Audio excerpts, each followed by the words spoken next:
Perhaps we need some outside universal threat to make us recognize this common bound. I occasionally think how quickly our differences worldwide would vanish if we were facing an alien threat from outside this world.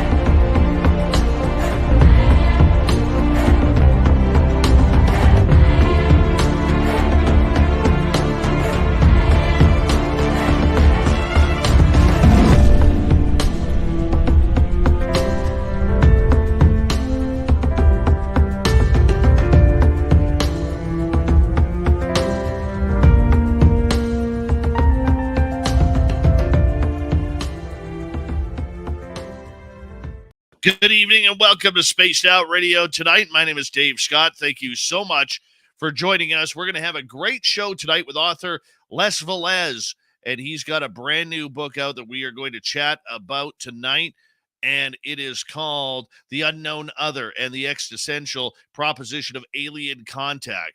I met Les in San Francisco at UFO Con. You're going to love him just as much. Dirty Filth is here with another amazing cartoon coming your way.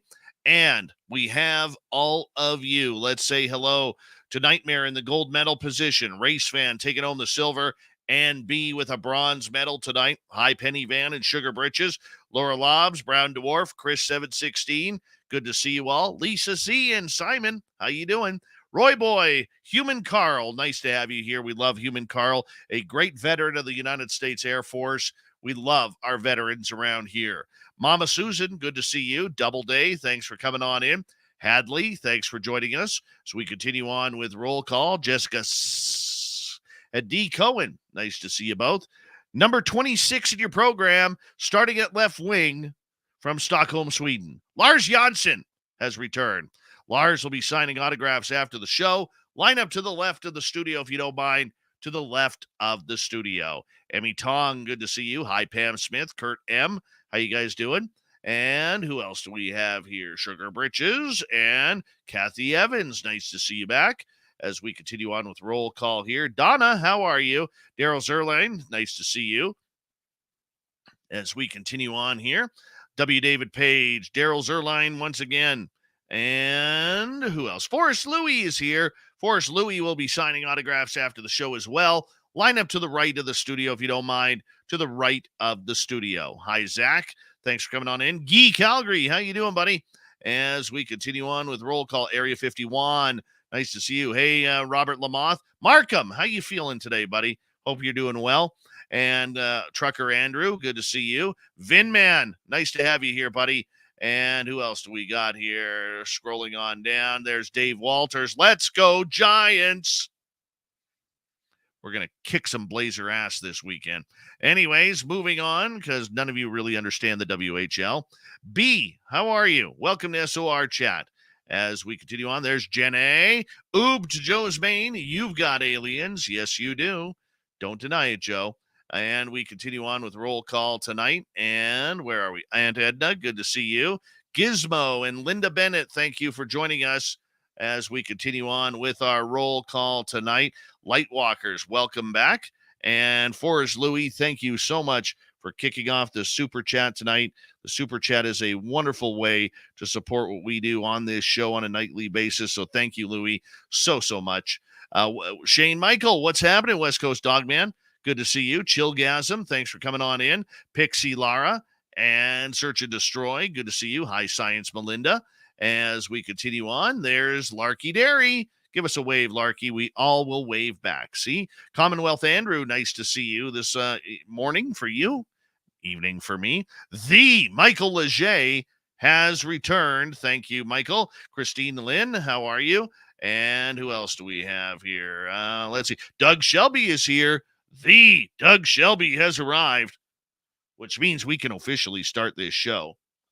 let's get the radio side going, shall we? So that way we can get in Bill WD-40 to hop on into the chat room right here and lube us up for tonight's show, because you always want to go into a show smooth.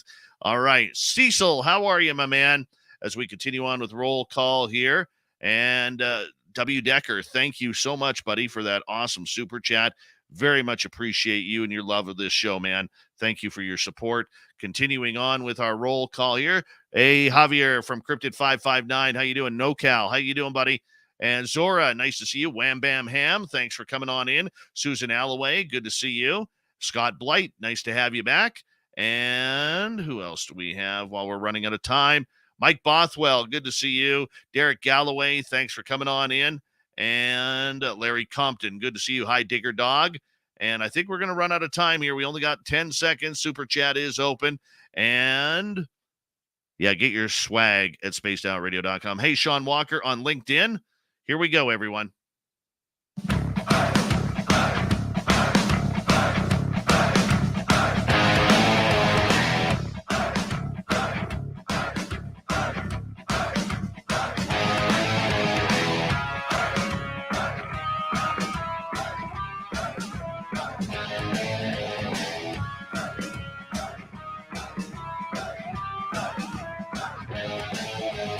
From the mountains of central British Columbia to you listening around the world, this, my friends, is Spaced Out Radio. I am your host, Dave Scott, sitting in the captain's chair of SOR headquarters.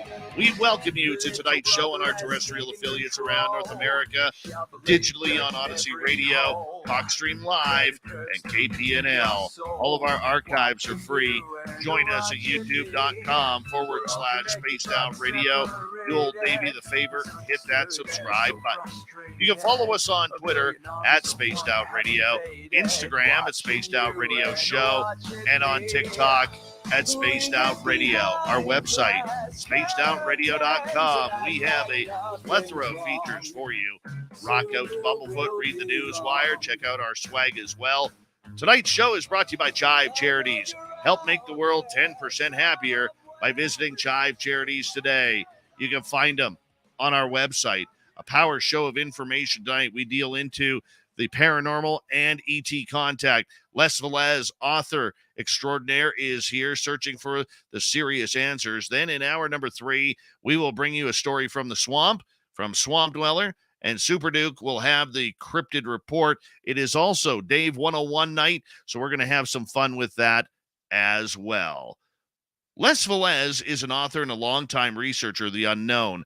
His new book, The Unknown Author and the Existential Proposition of Alien Contact, takes a look at how Opus, the Organization for Paranormal Understanding and Support, came about to help people with their paranormal experiences and the paranormal phenomena of alien contact, and the physiological and psychological characteristics, along with the latest UAP information presented by the Office of Director of National Intelligence. Les is a very well-spoken person. I got to meet him at UFO Con just a couple of weeks ago in San Francisco. And Les, I want to say a big thank you for becoming a new friend of Spaced Out Radios, and it's just a pleasure to have you here on the show tonight.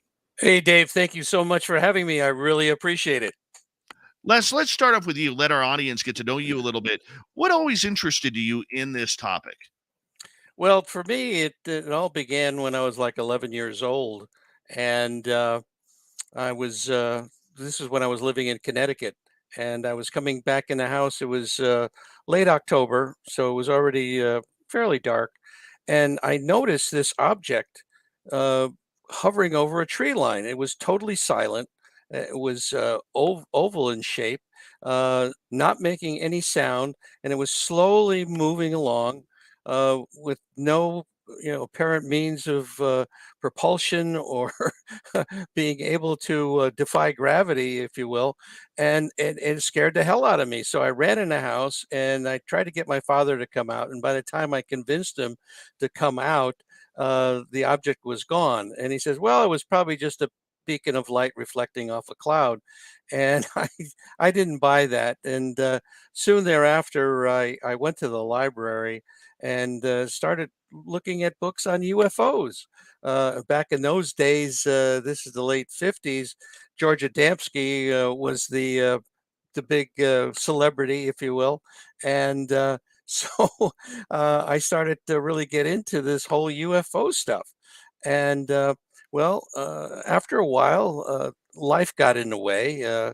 Went off to college, went into the service, got married, um, had some kids, and eventually in 1985 moved out to California, and I picked up the San Jose Mercury News one day, and Stanton Freeman was going to speak at San Jose City College about UFOs and the government cover-up. Well, that's when things got very interesting. I On my way out, there was a table in the foyer that MUFON was manning, and the Mutual UFO Network, and they produce a monthly journal. And so I started to get that journal, and after a while, that wasn't enough. And so I decided that I would take their field investigator training course. And so I did, and I passed. And the cases that I started to get involved with were not only sightings, but people were telling me that they had contact with non-human intelligences. So that really started to open up my believability quotient, if you will. The the beginning for me was more nuts and bolts, which was something that basically MUFON was very much in tune with. Um, but this thing, working with these people that had these types of experiences, really changed my whole worldview, as well as it changed theirs.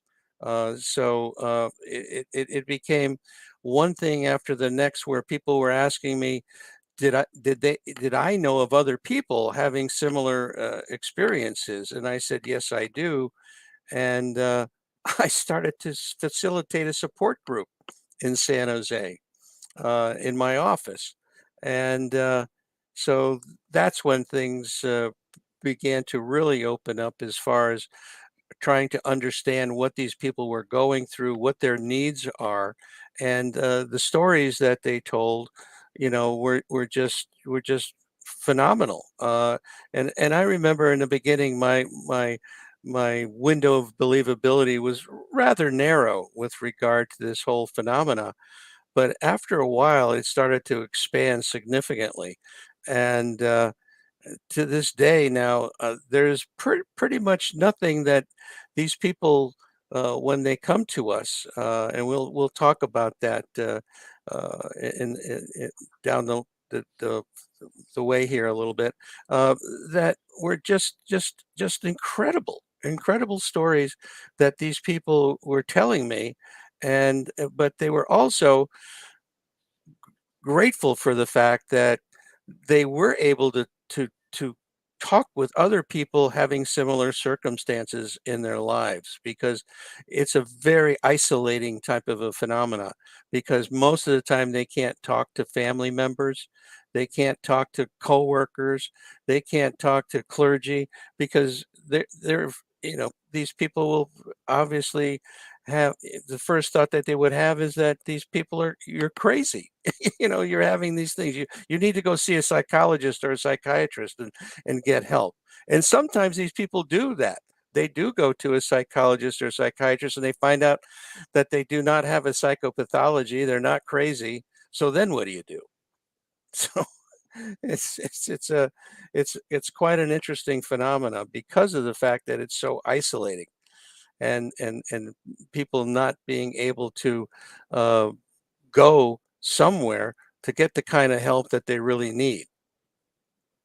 No, and I understand that, and many of the people who listen to this show who are experiencers would understand that as well. I mean, everybody seems to start off a little bit nuts and bolts when it comes to this subject, and yet the more that you stay inside, the more you research, you realize that there is an entire side out there of experiential data that may be anecdotal for the most part, but when the stories all align and sound the same, there's something to it.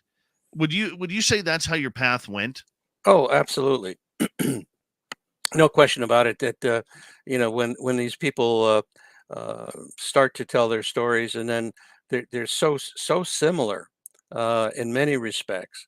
The details, the nitty gritty details, are obviously different, but the overall thing, as far as you know, the beings that they contact, the most people talk about the grays, these small entities with big almond-shaped black eyes, and a egg-shaped head, and things of that nature. Very similar. What happens afterwards? That they're brought on board a craft. They're put on an examination table. Various things are done to them during that process. These are all very similar type things, but all the things in between can be quite different. Um, this is a phenomena that needs to have more attention paid to it by the mental health community as well as the medical community, because there are a lot of medical issues that people have exhibited after being in contact with either a craft or being on board a craft. Um, and these things are you know very, very serious in many cases. Um, and then you have the flip side of these experiences, where people are having very positive things, such as being healed, for instance. I was flying back from a conference many years ago, and I happened to be sitting next to a woman who was the head of St. Jude Hospital, and she started. We started, talking, and she asked me what I was, doing, and I said, well, I was just coming back from a conference, and I told her what the conference was about. It was a UFO conference. It was a MUFON conference, and so we started getting into it. And she says, I got to tell you a story. I said, okay. And she said, one time, this was before I was at St. Jude, that I was at this hospital, and there was a woman who had cancer, and they were going to be operating on her. And the morning that they went in to take her into surgery, she told the doctors that, hey, I'm okay. You don't need to do the surgery anymore. And so they thought she was like flipping out or something. And she says, no, they came last night and they took care of it. And they said, what? They took care. Yeah, yeah, they took care of it. And so anyway, they wheeled her in, and because of what she said, they said, okay, we'll do another X-ray just to make sure that there's still something there that we need to remove. And they did, and of course, as it turned out, there was nothing there. She was cured. and and so these are the kind of stories you hear that are very, very positive. And then you have the flip side, where people talk about these orbs that enter people's bodies. In a book by uh, not Combe Keller, but yeah, Combe Keller and George Knapp, about skinwalkers at the Pentagon. They talk about these orbs entering people's bodies and then developing autoimmune type issues. Um, so there's a good side and there's a bad side to all of these things, where uh, some of the uh, research that's been done with the experiencers has shown that a large percentage of people are having positive experiences where they want these things to continue.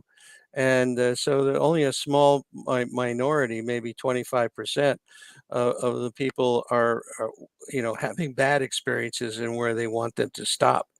But the the the whole thing with this phenomena is that there is something going on. There's no question about it. There's so much evidence that points to the fact that this is not a normal thing. This is something, another reality that we don't understand, um, because these people come back with implants. They come back with marks on their bodies. They come back with uh, all kinds of physical type of situations and psychological issues. So, these are things that the mental health and the medical community really need to pay more attention to, and that's one of the things that we're in the process of doing. Opus is the Organization for Paranormal Understanding and Support. Um, we've been trying to do that kind of a thing with the medical and mental health community to make them more aware of this type of a thing by doing outreach. Uh, but I think maybe we should talk about the fact that how this thing, as far as Opus is concerned, got started. Um, it really happened when back in the early '90s. That after I was doing these investigations, I got a reporter from the Monterey Coast Weekly paper contacted me to do an article about what I was doing, my investigations. And after the article was written, this woman contacted me and said, I would like to understand what's going on with my brainwaves when I'm in contact with these off earthly entities. And so I said, okay, I didn't have any idea how I could possibly do something like that. And then she said to me that she was working with a emergency room doctor down in Carmel. And that got my interest because I had a doctor friend, Dr. Eugene Lipson, that was very interested in meeting other doctors that were interested in this phenomena. So I called him up and I said, "Hey, why don't we go down there and just talk to this person and talk to this doctor and see what happens." So we did. And as we walked into the her home, there was a picture on the wall of her standing on the back of a rather large vessel, beautiful crystal clear blue water. And and I said, Where's this?" He said, "Oh, it's down in the Caribbean." I said, "So what were you doing down there?" I said, "I was helping these treasure hunters." I said, "Oh, really? How were you helping the treasure hunters?" He says, "Well, I was in contact with the captain of the galleon that had gone down." So that started the afternoon off.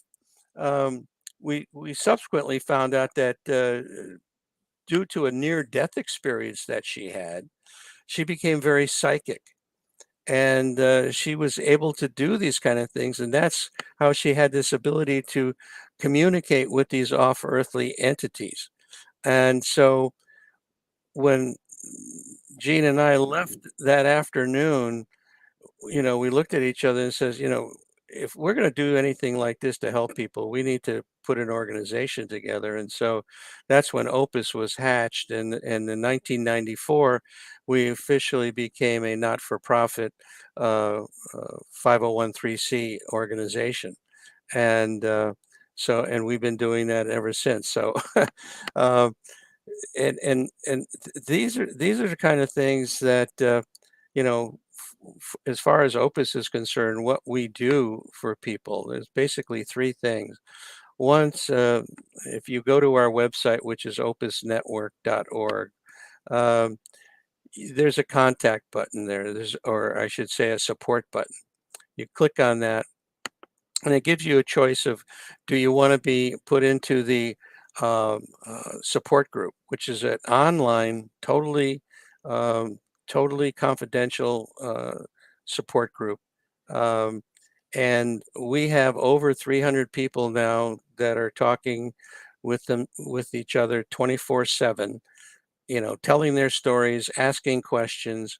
And this has proved to be probably the most helpful thing for these people, because they know they're not alone. And we have people from literally all over the world, from South America, from Africa, from Europe, from even got one from Iran the other day. Uh, Today, I got one from Japan.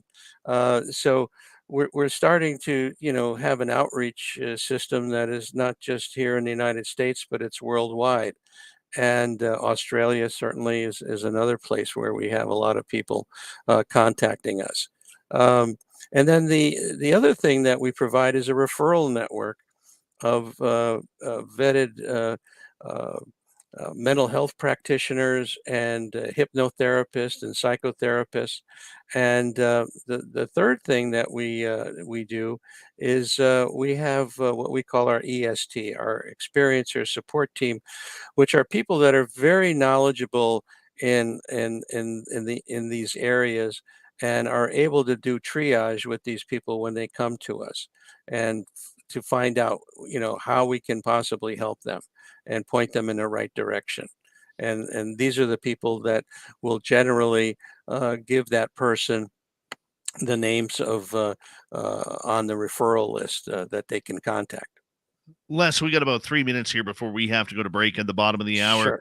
Les Velez is our guest tonight on the show. Les, with groups like Opus, how do the public know that their information is being kept private? Because one of the big issues that MUFON is having, and now this Enigma Labs that is popping out of nowhere, Hmm. is there seems to be a real rush to jump on the government gravy train when it comes to experiences and what people are seeing and experiencing regarding UFOs and ET contact.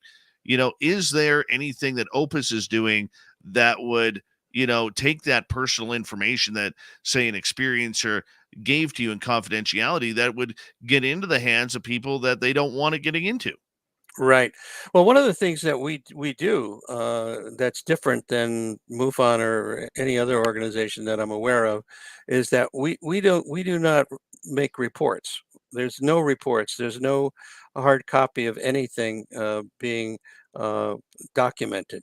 Uh, it's funny that you bring this up because it was a topic in our support group where people were saying, we have a huge amount of people in the group, and we're communicating via email.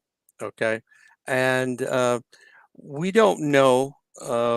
Other than when they come in and they give us their background, their story, uh, that these people, who knows, maybe they're one of the three-letter organization person or something. I think it's very difficult to be absolutely, um, uh, you know, uh, in a position where no information is going to get out. However, we do everything we possibly can to make sure that the confidentiality of these people, their stories, are kept that way. And so, as I say, we're not sending anything out to anybody that we know of. But the NRO or the CIA, they could tap into anything, anybody, anytime, and look at the information. But I think what we're doing is a service. We're kind of keeping a lid on things by helping these people in a crazy way, if you will, so that the government doesn't have to deal with these people. So we're helping them. We're getting them to a position where they're more comfortable with what's going on in their lives, so that they can move on and have productive lives. And you know what? I love that as we go to break here at the bottom of the hour, because I'll tell you, since MUFON started getting into the government game and trying to move forward with their process there, which has happened recently, we've had a lot of people reach out to us here at the show saying, well, where can I discreetly give my information? Who can we trust? Hmm. And Opus sounds like one of those groups that people can trust, which is very good, because this is a community that is divided right now between the governmental side and the experiencer side, and we need all the help we can get for the people who are having the real experiences. Les Velez is our guest tonight on Spaced Out Radio. His brand new book is out, The Unknown Author and the Existential Proposition of Alien Contact. We'll get into ET contact when we return on the Mighty SOR. Stay tuned. All right, we are Hey, clear. hey, quick question for you. Yeah. It's the unknown other, not the unknown author. That was a tongue tie by me then. That's my fault. I Also, do you apologize. have do you have Kira's email address? I see. I do. I would I love do. to get that from you because we're talking about going out to the contact in the desert, and so I Let me wanted to. let me get that for you. Hold on. All right. I see she Well, just responded here. Kira says, "Woohoo!" Hi, uh, Kira. let me copy that, and I will send that to you privately here. All right, perfect. Thank you. Yeah, Y- Yeah. I'm sure Kira won't mind. No. I'm sure we had a nice meeting at the her and Mark. Nice Yeah, people, really nice people. people, great people. Yeah, we kind of like them around here. Yeah, they gave Opus a nice donation, which is helpful, as you know. They are incredible. Mike, thank you for the super chat. And W. Decker with that amazing super donation tonight. What I'm going to do with that is I am going to, uh, I have a couple people, W. Decker, who live just outside of Las Vegas who really want to attend. They bought tickets, but because of you, I'm going to bump their tickets up to VIP, and I'm probably going to buy them some dinner as well.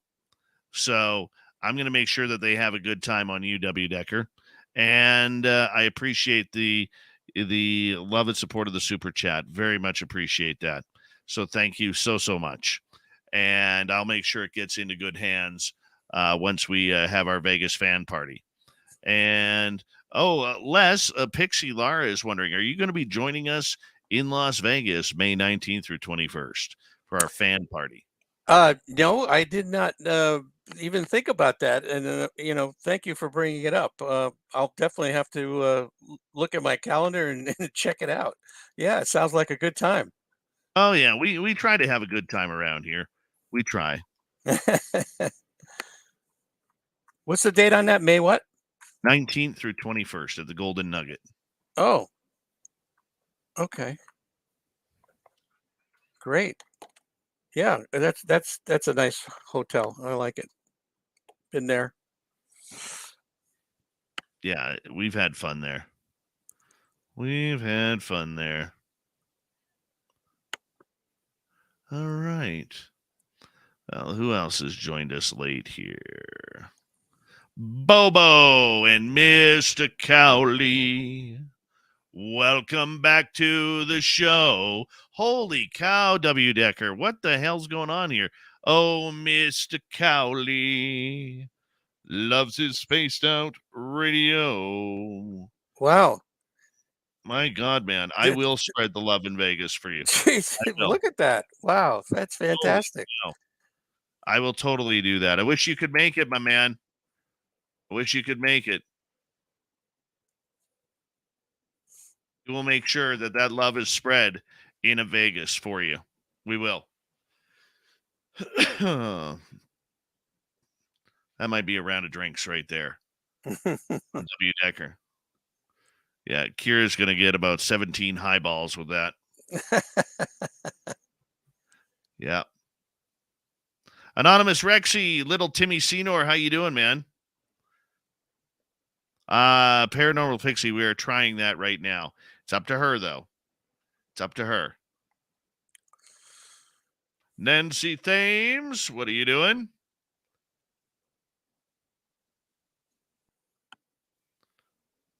Mm-hmm. Rhonda Montpetit, how are you? Wow. Yeah, W. Decker, 100%. We're going to spread that love for you, man. We're going to spread that love for you. I know you don't drink, Kira. That's why it's funny to say that.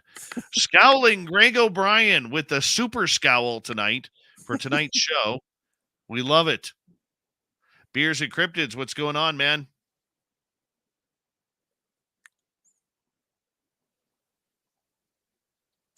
Kira doesn't drink. I knew there was something strange about her. Pam Harris, how are you? Yeah. Oh man. This is quite a nightful already.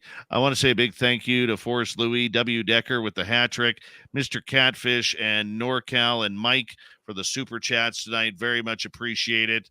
And we're going to make sure that we make somebody happy or a few people happy in Vegas, thanks to W. Decker. And here we go with the second half hour.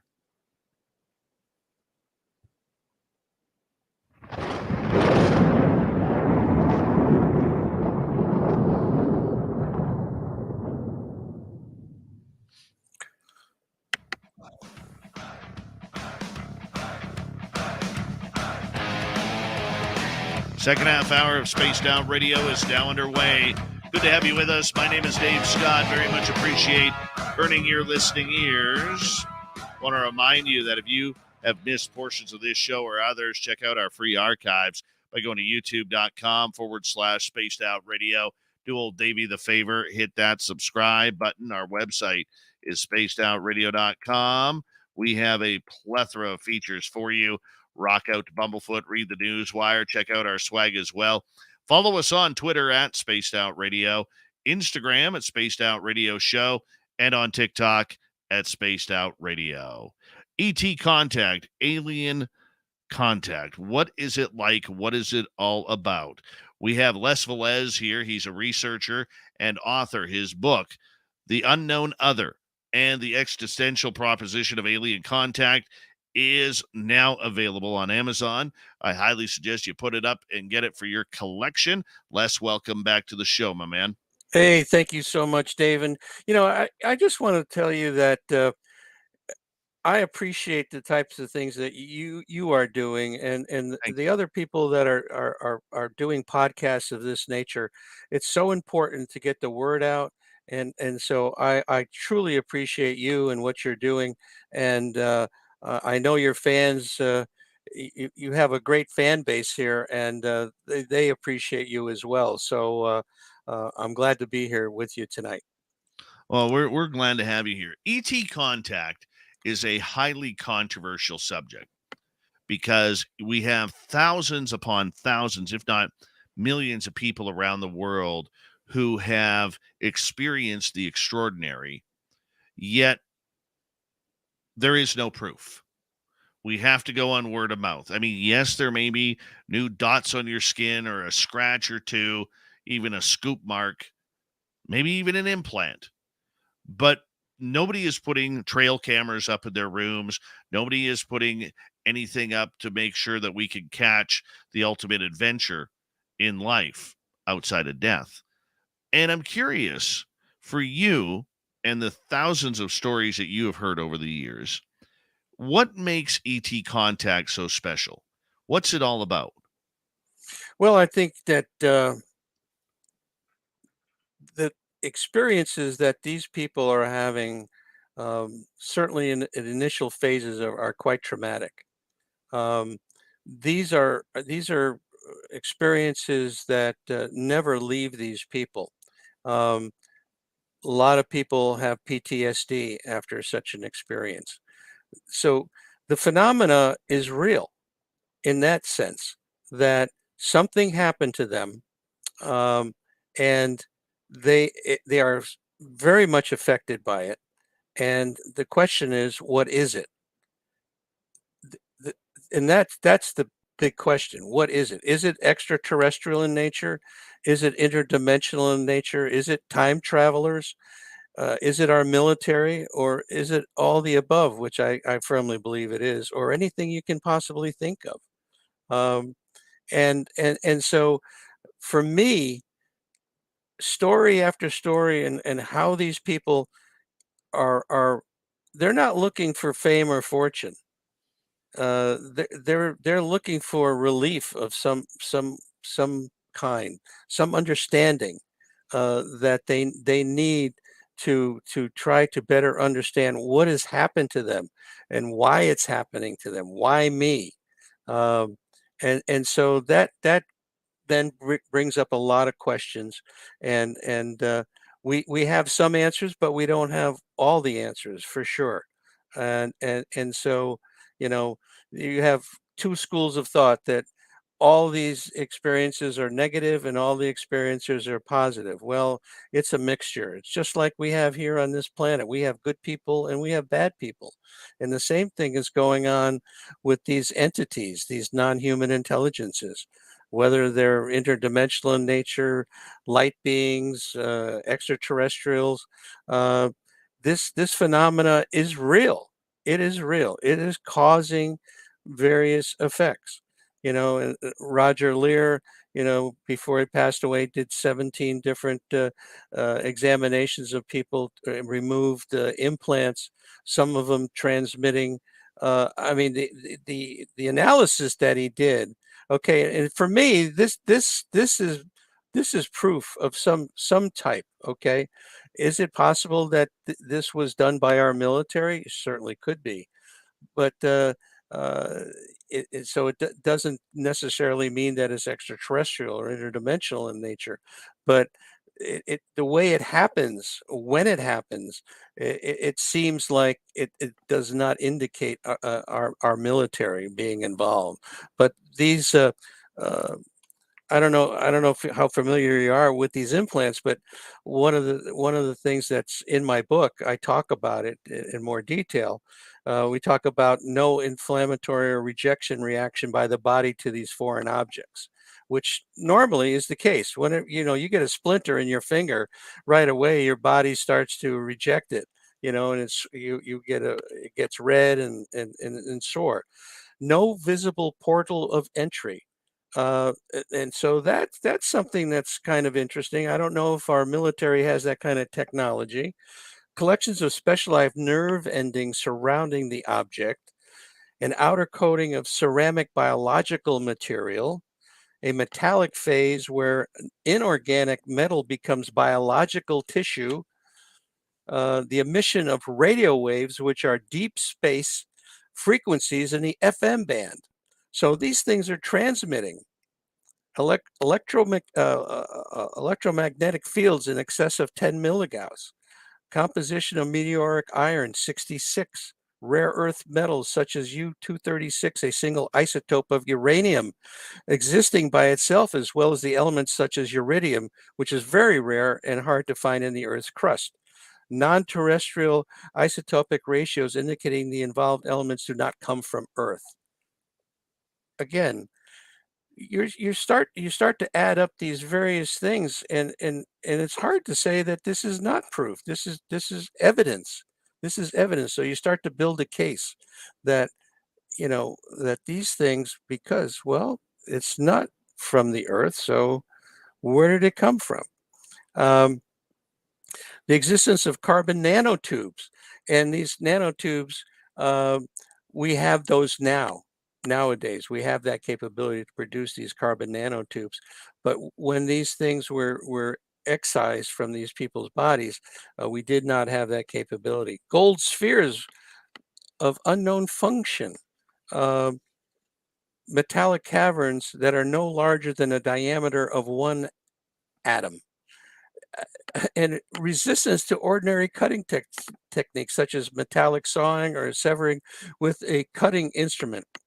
One of the specimens had to be cut with a laser. So very interesting information that Dr. Lear had put together when he was examining these things, and so you have to look at the overall types of effects that are happening with people, their stories. And when you put all these different things together, you come to the realization that, yes, something is happening. We don't have an explanation for it. And so, what's the answer? And that's where, we are still got a big question mark on. The fact that, we always want more proof as to what is truly going on, and we want to be able to to use that proof in order to solve this ultimate supernatural mystery. What kind of patterns have you noticed over the years from experiencers that have really popped out to you? Well, I think the most common thing that people talk about are the types of entities that they come in contact with initially.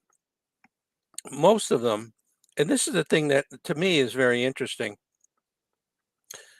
that the people talk about the grays, the small grays that come into their room, come in through the walls, take them back out through the walls or through the ceiling. Um, but they all end up on board a craft. All right. And but then there's other entities there. There's tall grays. There could be praying mantis type. There could be reptilian type. There could be Nordic type.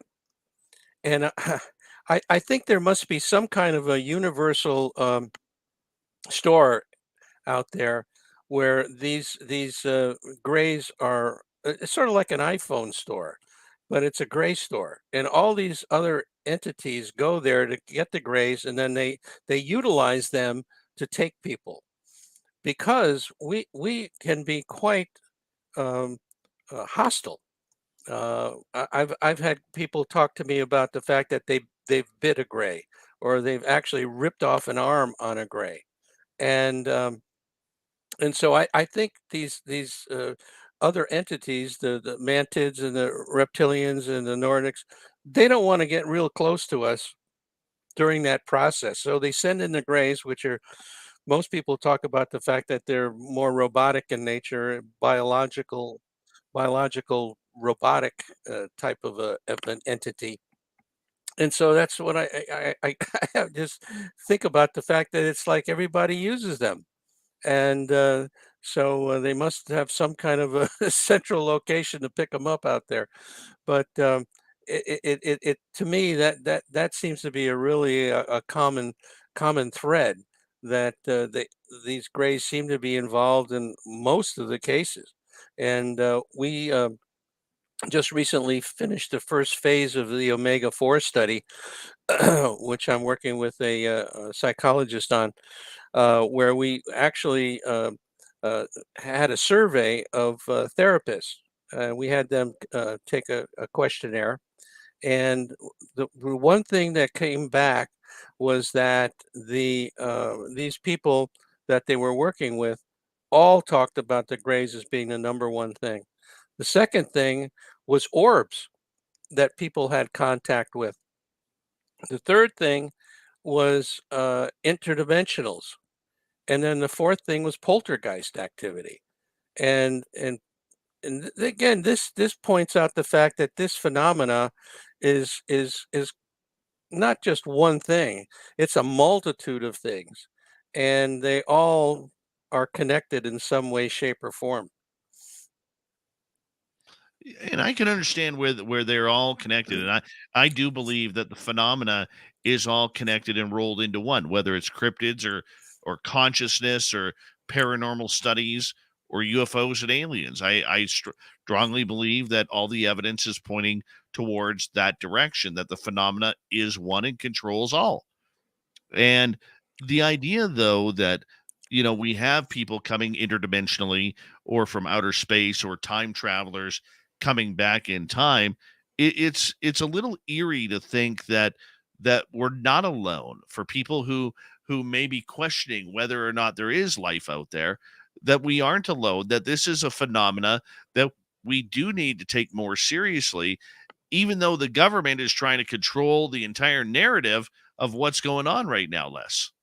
Oh yeah, there's no question about it. It's what's interesting is the fact that they're utilizing the drip method here to give out a little bit of information, and Lou Elizondo um, certainly has been a forerunner in trying to have the government really look at this phenomena more seriously. And of course, the first phase is the nuts and bolts phase, if you will, trying to understand what these objects are, where are they coming from. They're not ours. They're not the Russians or the Chinese accordingly. Of course, they're not saying that it's extraterrestrial. They're not willing to go that far at this point. But the fact of the matter is that these things exist and they're doing phenomenal things. And so I think the next phase, once we have crossed that bridge, the next bridge is to talk about the people that are having contact with these non-human intelligences. And so that's a big step. That's a very big step because it impacts millions and millions of people. Back in '92, the Roper organization did a poll that Bud Hopkins and David Jacobs and Bigelow funded, that said there was about 6 million people in the United States at that point that had experiences like that, and move forward in time, and this is a worldwide phenomena. This is not just relegated to the United States. It's all over the place, and so there's millions and millions of people. And one of the things that I've recently come to believe, and this is on my own opinion, is that we've all had experiences, whether we consciously remember them or not. And I'll give you an example of something. I was in a support group meeting back in San Jose, and one day this a person in the group said, "I've seen you before." And I said, "Oh, where? At a UFO conference?" "No, I saw you on board the craft." I said, "Really? Oh, that's interesting." And I kind of blew it off. And then it was a year and a half later that another person, totally different person, said the same thing. "I've seen you before." And I said, "Where? You have a conference?" "No, no, no. You were sitting on this bench naked on board the craft. You were freaking out, and they told me to go over to you to calm you down." So at that point, I decided to go get regressed.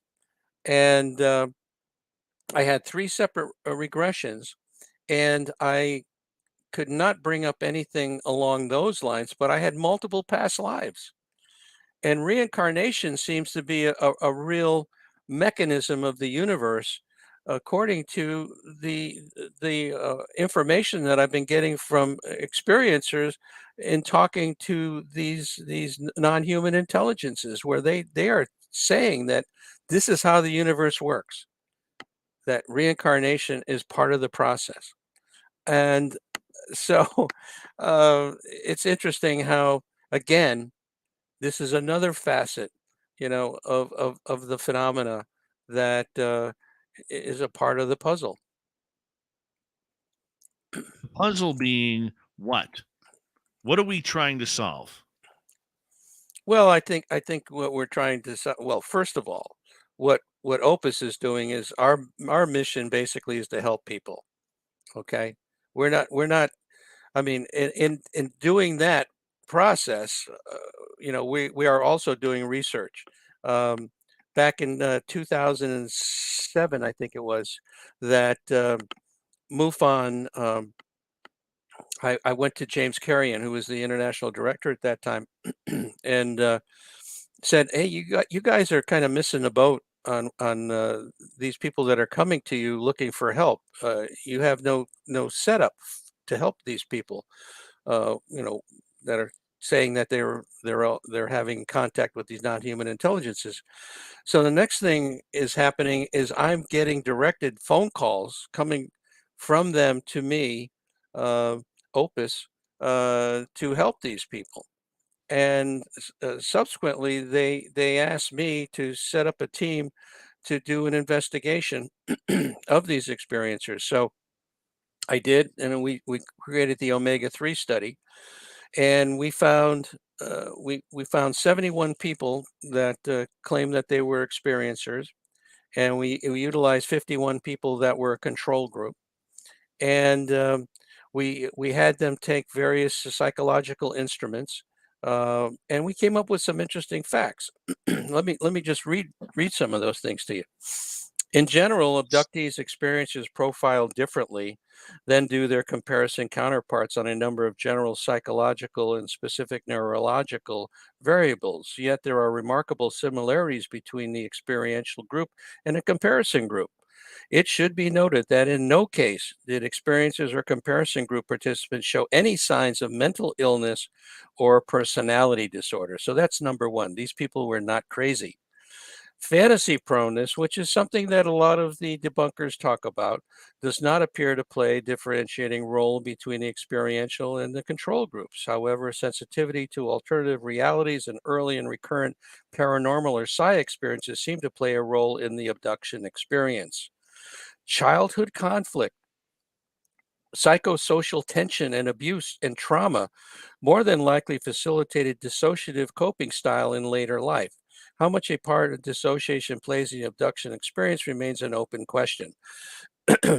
So there seems to be a common thread there that a lot of the people that seem to have these experiences, which start, uh, most of them start rather young, 4 or 5 years old, 6 years old.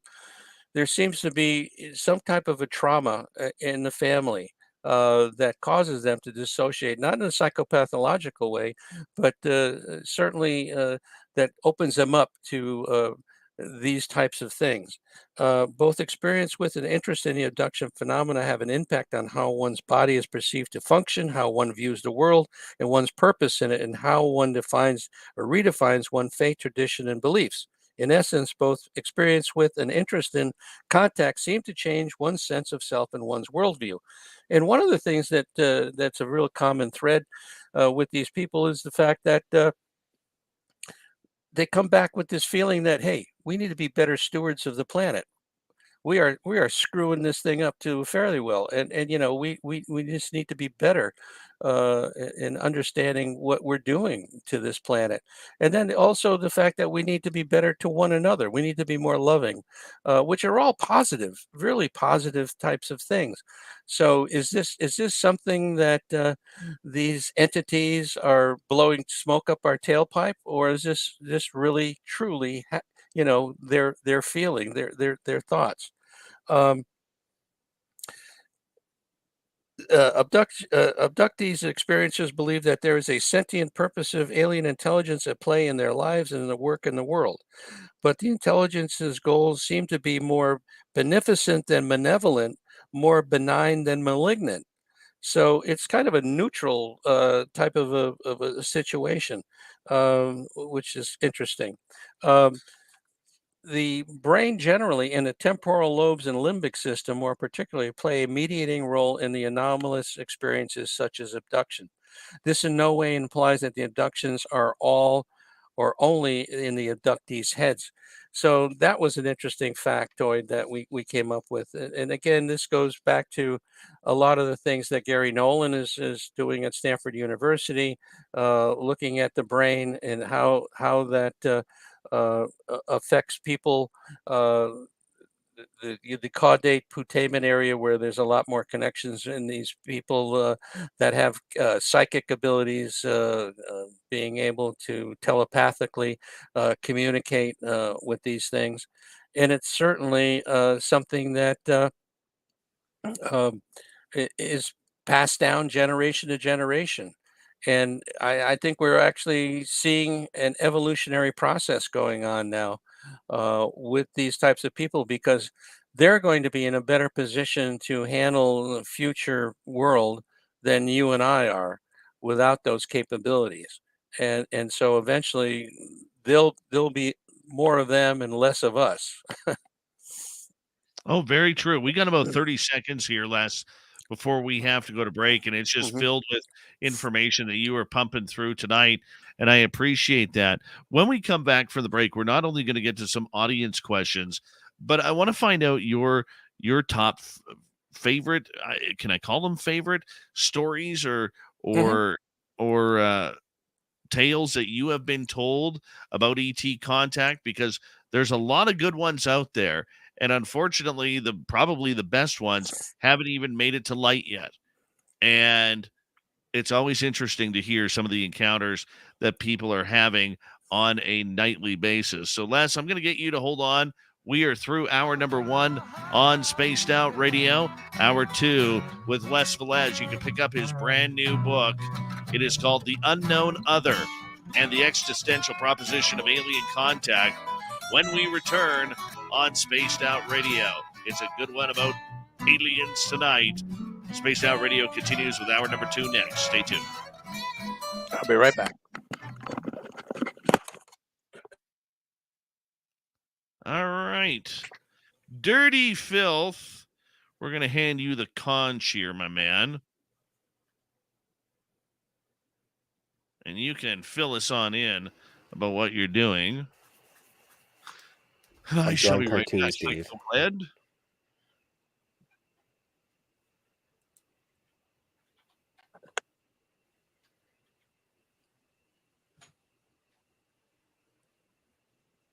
In sync, eh? I was just talking about Spice Girls and stuff today at work with my pal. I love you, love.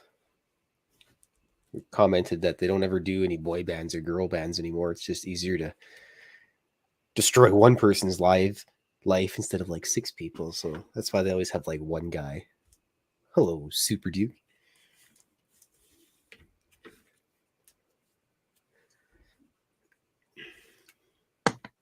Anyways, where was I here? So I'm going to draw. Hello, Sir Bothwell.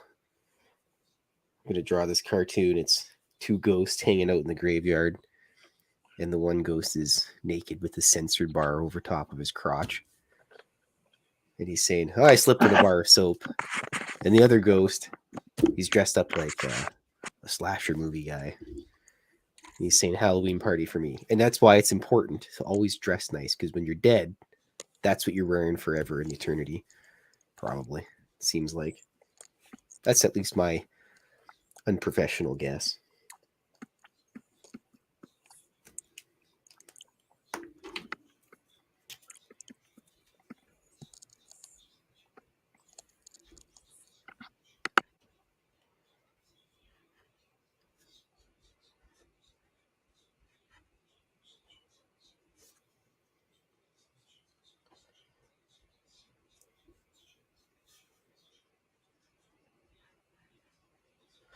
Yeah, if you, I forgot to mention, if you come to Vegas, you could be the proud owner of some of these fancy cards. You could have the shadow person.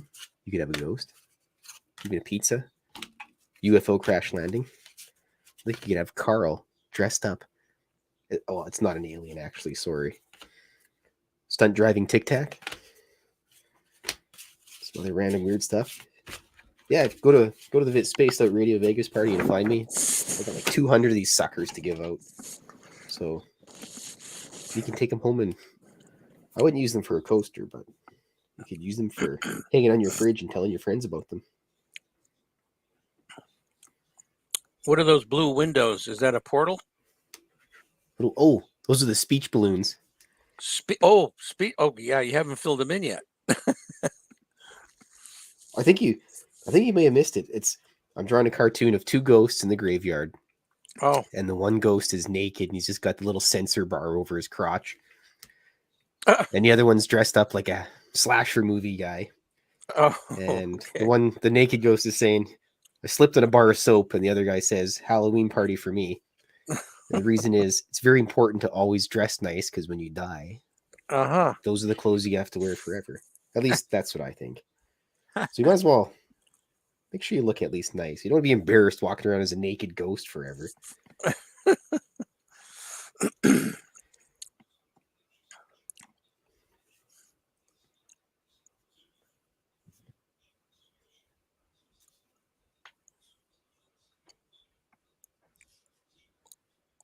Yeah, it looks like a blob right now, but speaking of the blob, I don't know where the blob is.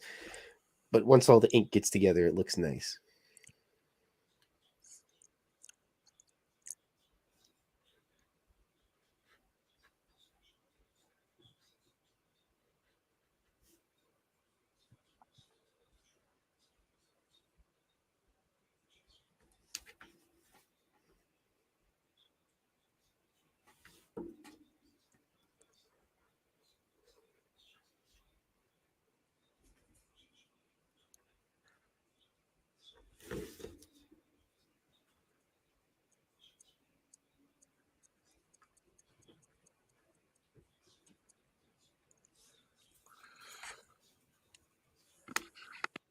All right, Carl. I will save the alien Carl for you. That one's yours. I'll mark it down right now too.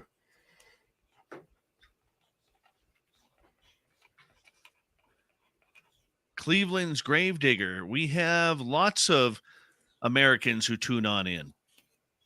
Yes. And let's see. In the chat room tonight, Eugene Braxton. Donna Spencer is usually here. SuperQuest is usually here. And if you watch on the weekends, Marquise, our weekend host. Great Americans. Great Americans. Welcome to our chat room, by the way, Cleveland's Gravedigger. First time seeing you here.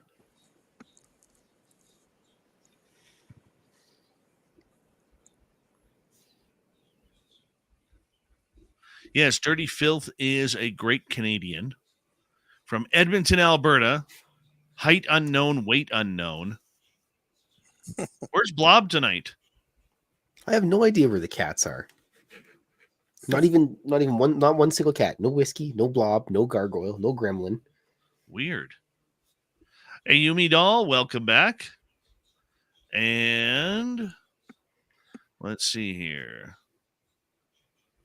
Want to say a big thank you to all our super chatters, Louis W. Decker, Catfish, NorCal, and Mike, Simon, and Kira. Thank you so much. Here we go. You're listening to Spaced Out Radio with Dave Scott. Follow Dave on Twitter at Spaced Out Radio and on Facebook, Spaced Out Radio Show. Hour number 2 of Spaced Out Radio is now underway. Thank you so much for joining us tonight. We very much appreciate earning your listening ears wherever you are on this beautiful planet we call Earth. Hi to everyone listening in on our terrestrial affiliates around North America, digitally on Odyssey Radio, TalkStream Live, and KPNL. All of our archives are free. Join us at youtube.com/Spaced Out Radio. Do old Davey the favor, hit that subscribe button. The Desert Clam has set the password for tonight in the SOR Space Travelers Club. Decoidage. Decoidage is your password. Use it wisely, Space Travelers, as the Clam sets the password each and every night right here on Spaced Out Radio. Our website is spacedoutradio.com. We have a plethora of features for you. Rock out to Bumblefoot, read the Newswire, check out our swag as well. Follow us on Twitter at Spaced Out Radio, Instagram at Spaced Out Radio Show, and on TikTok at Spaced Out Radio. Our guest tonight, Les Velez, author, researcher of everything unknown. He's got a brand new book out, The Unknown Other and the Existential Proposition of Alien Contact. And that's what we're getting into tonight with Les, is ET contact. What's it like? What's it all about? How are they choosing people? We are going to get into all that before we get to some audience questions. Les, welcome back to the show. Hey, Dave, good to be back. All right. I want to ask you about ET contact because it's controversial. It is something that we are still getting used to. Maybe give us one or two of the top stories that you have ever covered regarding this subject that just blew you away. Yeah, there's two of them in the book, and the first one is a couple. They were amateur pilots, and they were picnicking in a state park north of Santa Cruz, California, and it's a fairly mountainous park, and they were coming out of the park. It was dusk, and as they're coming out of the park, they noticed this light over the ocean, and this light got bigger and bigger until literally it was over their head. And it turned out to be a triangular craft, and about the size of a small Learjet. No sound, no nothing. And it slowly went behind them into this canyon and just sat there, just kind of moving like a butterfly would. and they noticed another light over the ocean. And same thing, this thing got bigger and bigger and bigger, and it was over their head again, and it was another triangular craft, again, the same size as the other one. Um, and the first one, they felt they were looking at it. Second one, they felt it was looking at them, and they became a little bit concerned at that point.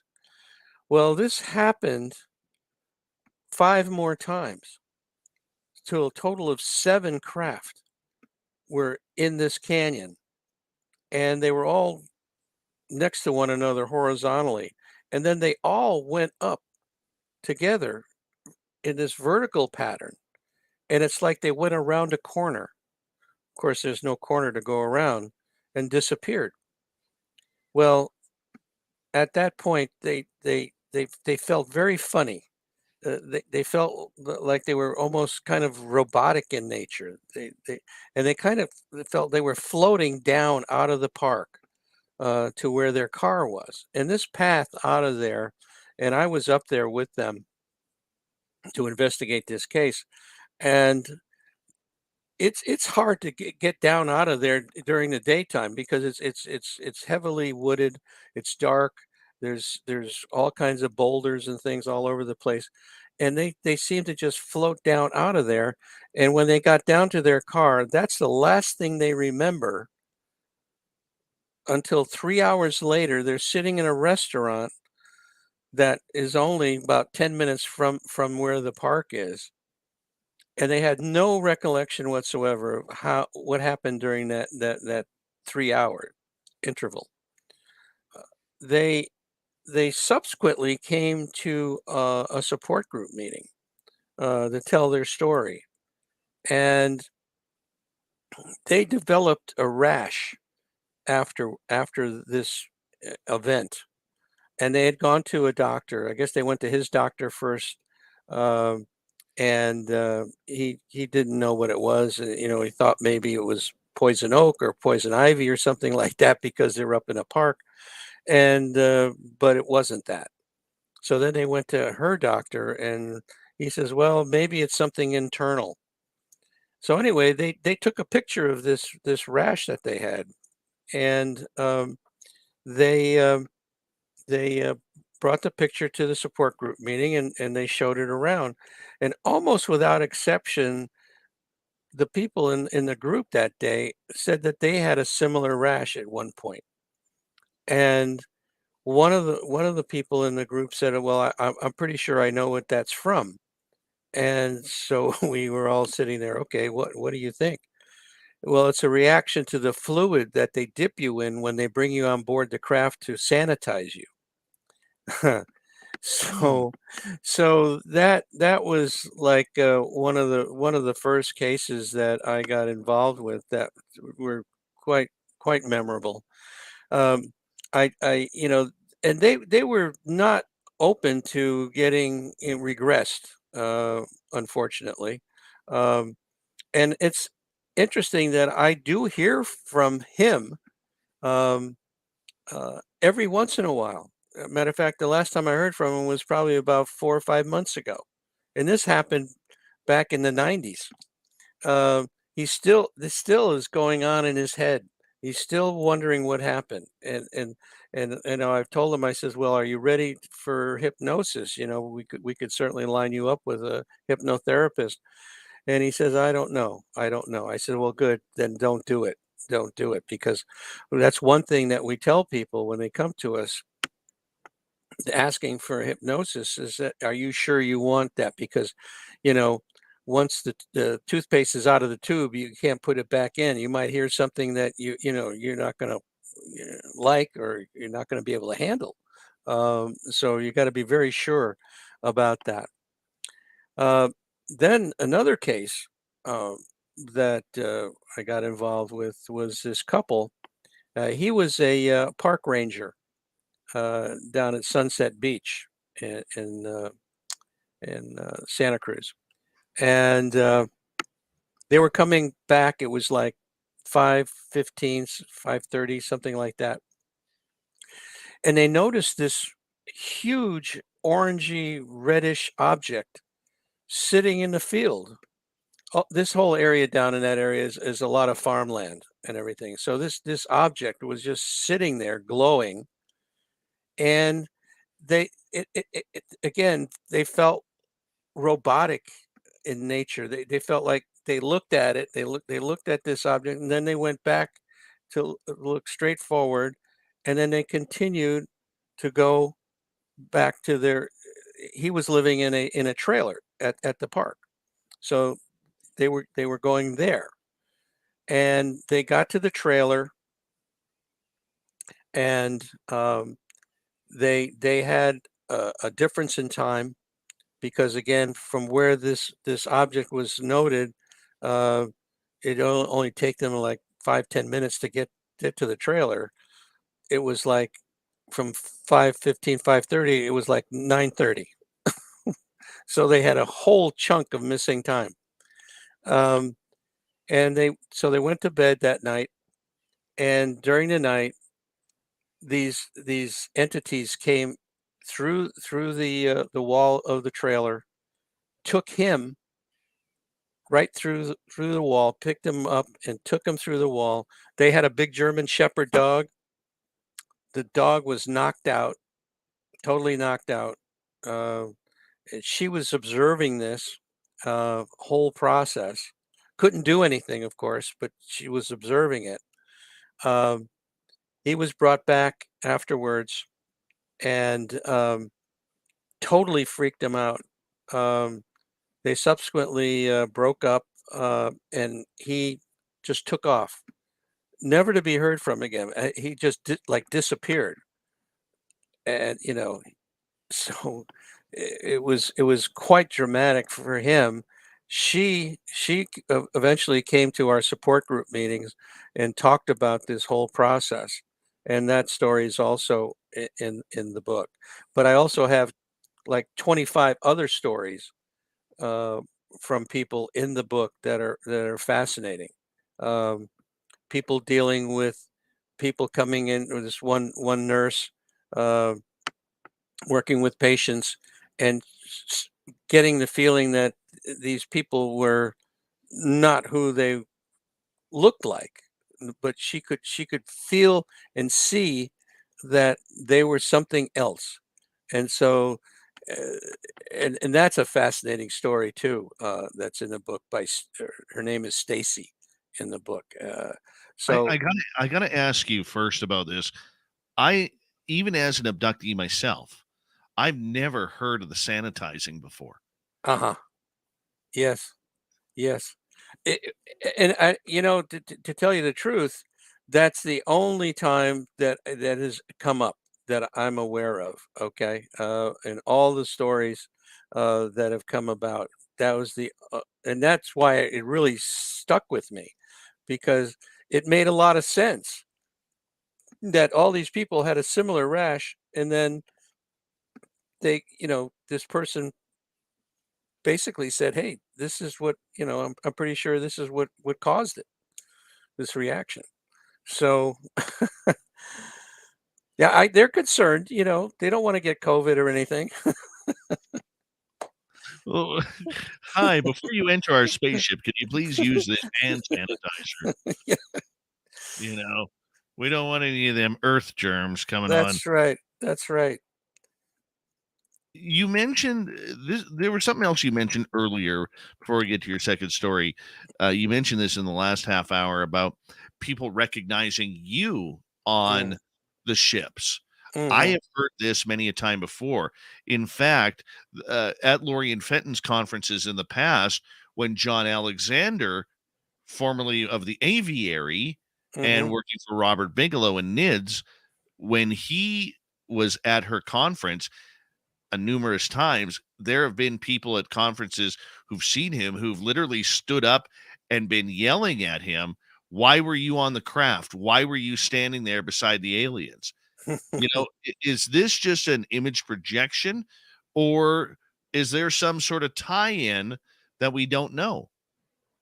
Well, I think it's totally possible because again, whether or not you consciously remember an incident, or you don't. I mean, supposedly they have the capability to suppress memories, and so, uh, but for two people to say the same thing to me, um, that was, impressed the hell out of me, and so that's why I went and got regressed. Of course, I didn't find out anything along those lines. However, someone subsequently told me, he says, you know what, this person somehow, or these people somehow might have tapped into a previous lifetime where you did get abducted.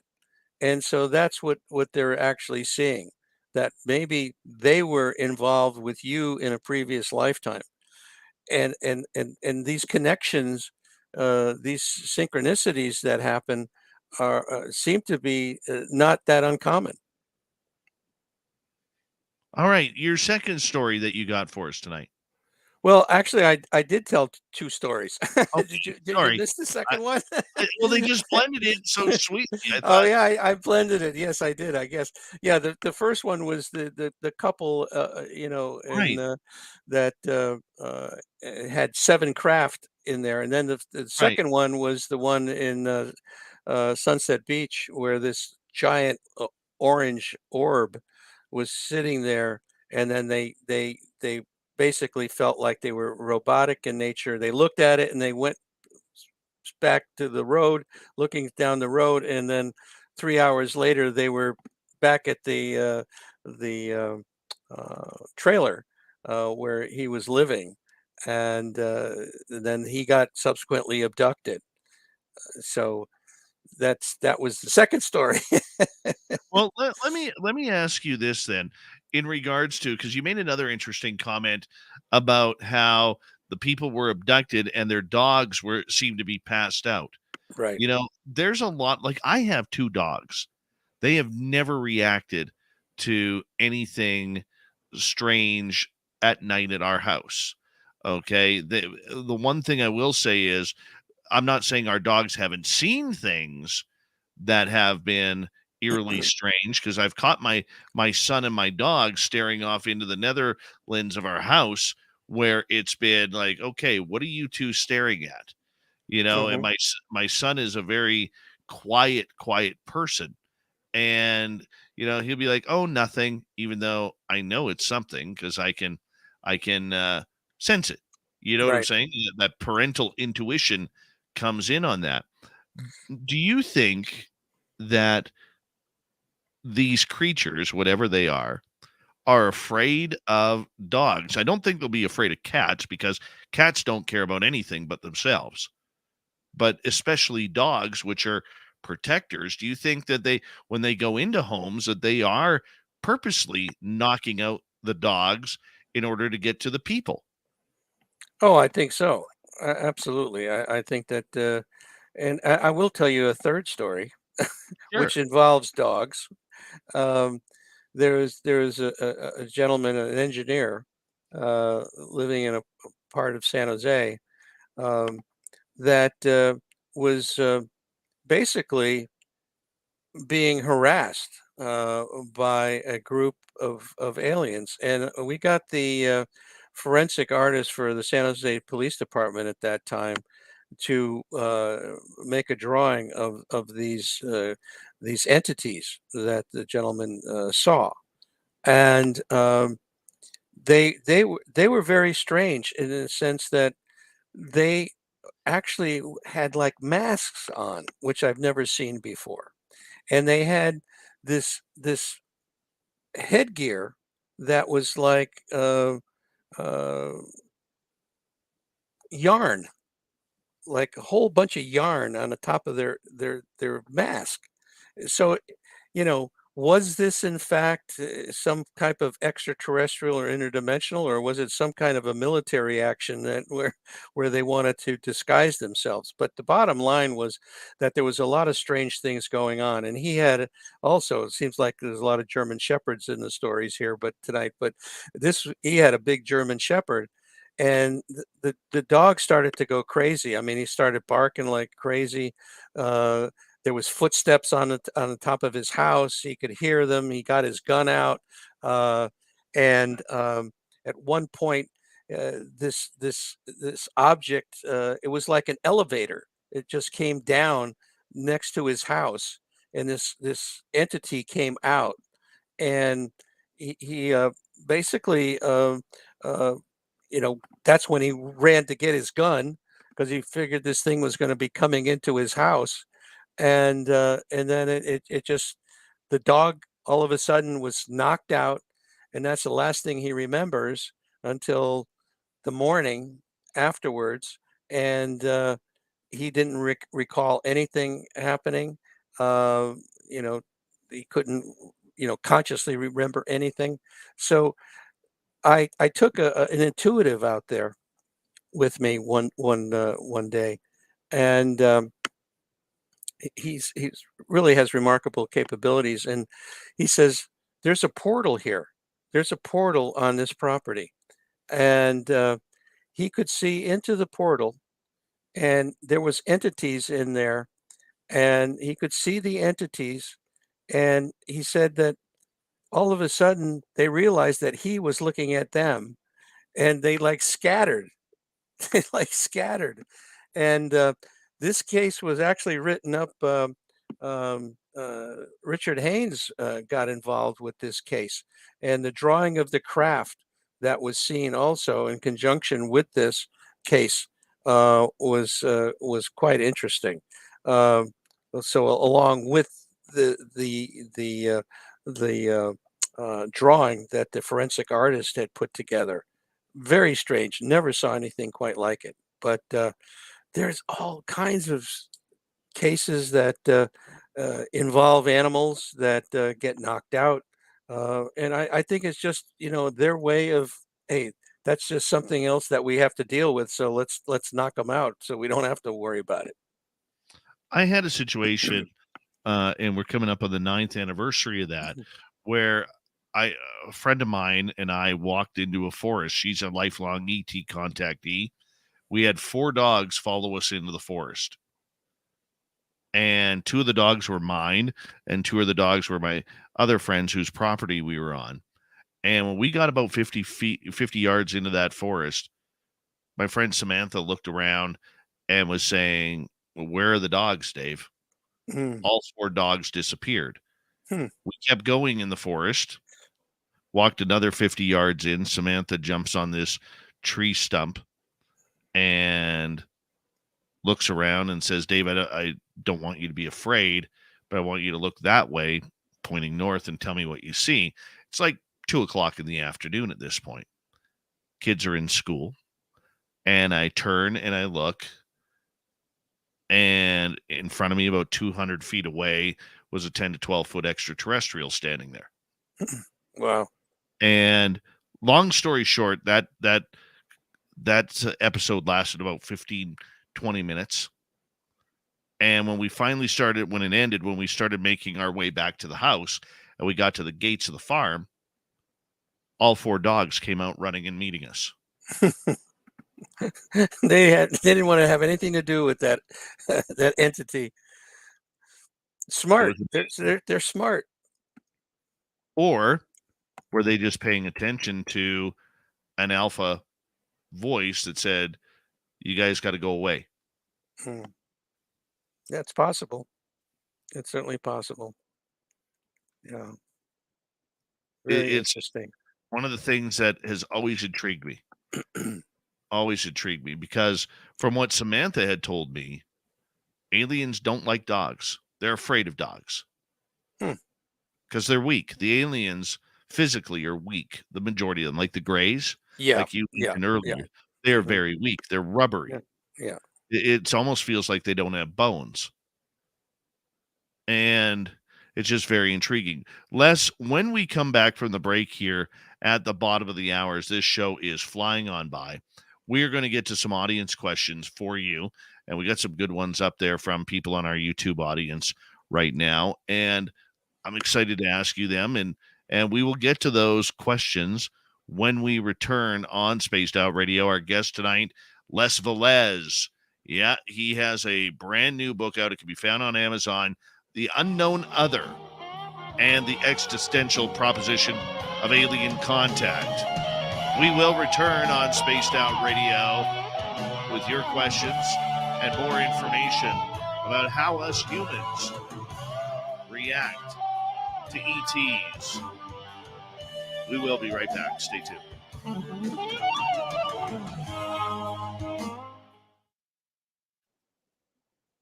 All right, we are clear. All right. Let's see what Filthy finished up here with. Yeah, it looks good. Great. I slipped in a bar of soap. Halloween party for me. I don't think that was the one he was working on. Yeah, it was. Of course it was, Dave. Yeah. Was it? Yeah. I thought you were doing some alien tonight. Wow. Sneaky like that, Dave. You are sneaky. You are sneaky. That's a good Goldie mask. Looks like Grant Fuhr back in 1985.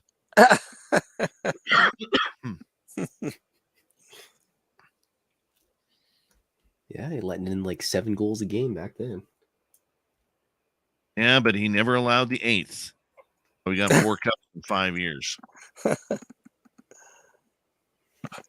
Cryptid there. That's a good one. I used to have season tickets to the San Jose Sharks when I lived in California, that is. Oh, yeah? Mm-hmm. Yeah, my wife and I really liked hockey. Was that back in the old Cow Palace, or was that? Oh, no. This is their new place. Yeah. I didn't go to the Cow Palace. I always like San Jose. But you don't like sharks, Dave. I remember watching Patrick Marleau. Oh, yeah. Play for the Seattle Thunderbirds in the Western Hockey League. Oh. And he played with a guy who I taught hockey school with. Oh, really? Huh. Yeah. Oh, Chillgasm, you bring up Link Gates. I'll tell you a funny story about Link Gates. I was 14 years old, and Link was playing for the New Westminster Bruins back in 1988.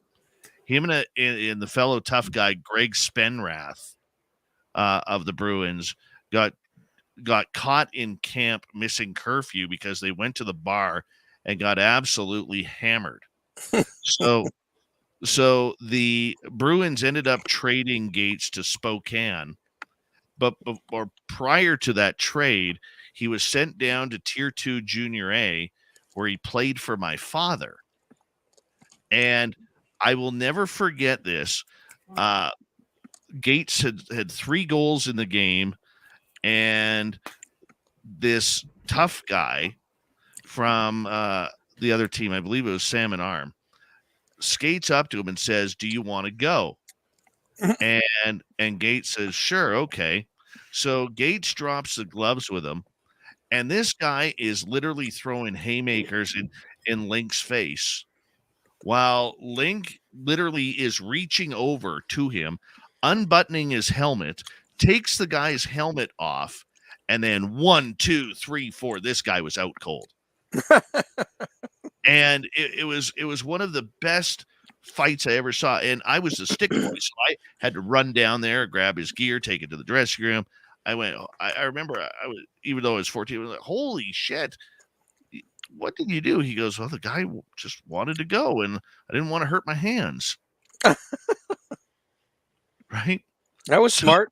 That was my Link Gates story that I remember the best. Then he got drafted, and the night before he got drafted, if you look at his draft hockey card of 1988, you'll see him with 2 black eyes because the night before he was in a bar fight, in a bar brawl, right before the draft.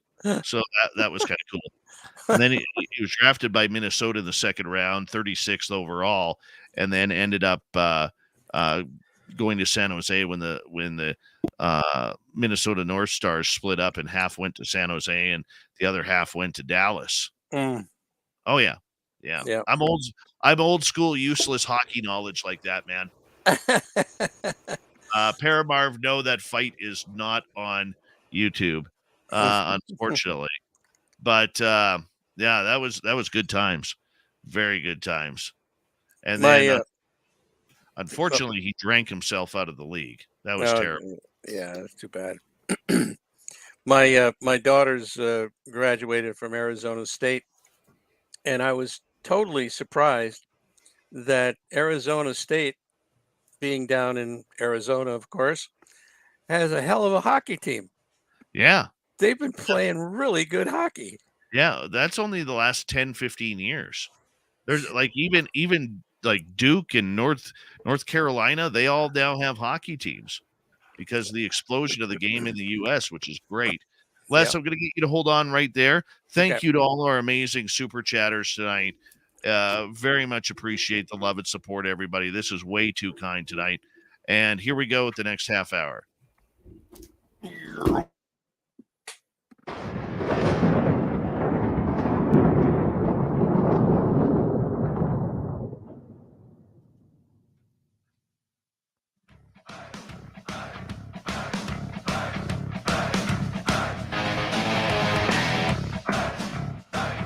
We passed the halfway point of Spaced Out Radio tonight. My name is Dave Scott.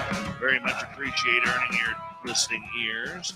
Want to remind you that if you've missed portions of this show or others, check out our free archives by going to youtube.com/Spaced Out Radio. Do old Davey the favor, hit that subscribe button. Our website, spacedoutradio.com. We have a plethora of features for you. Rock out to Bumblefoot, read the news wire, check out our swag as well.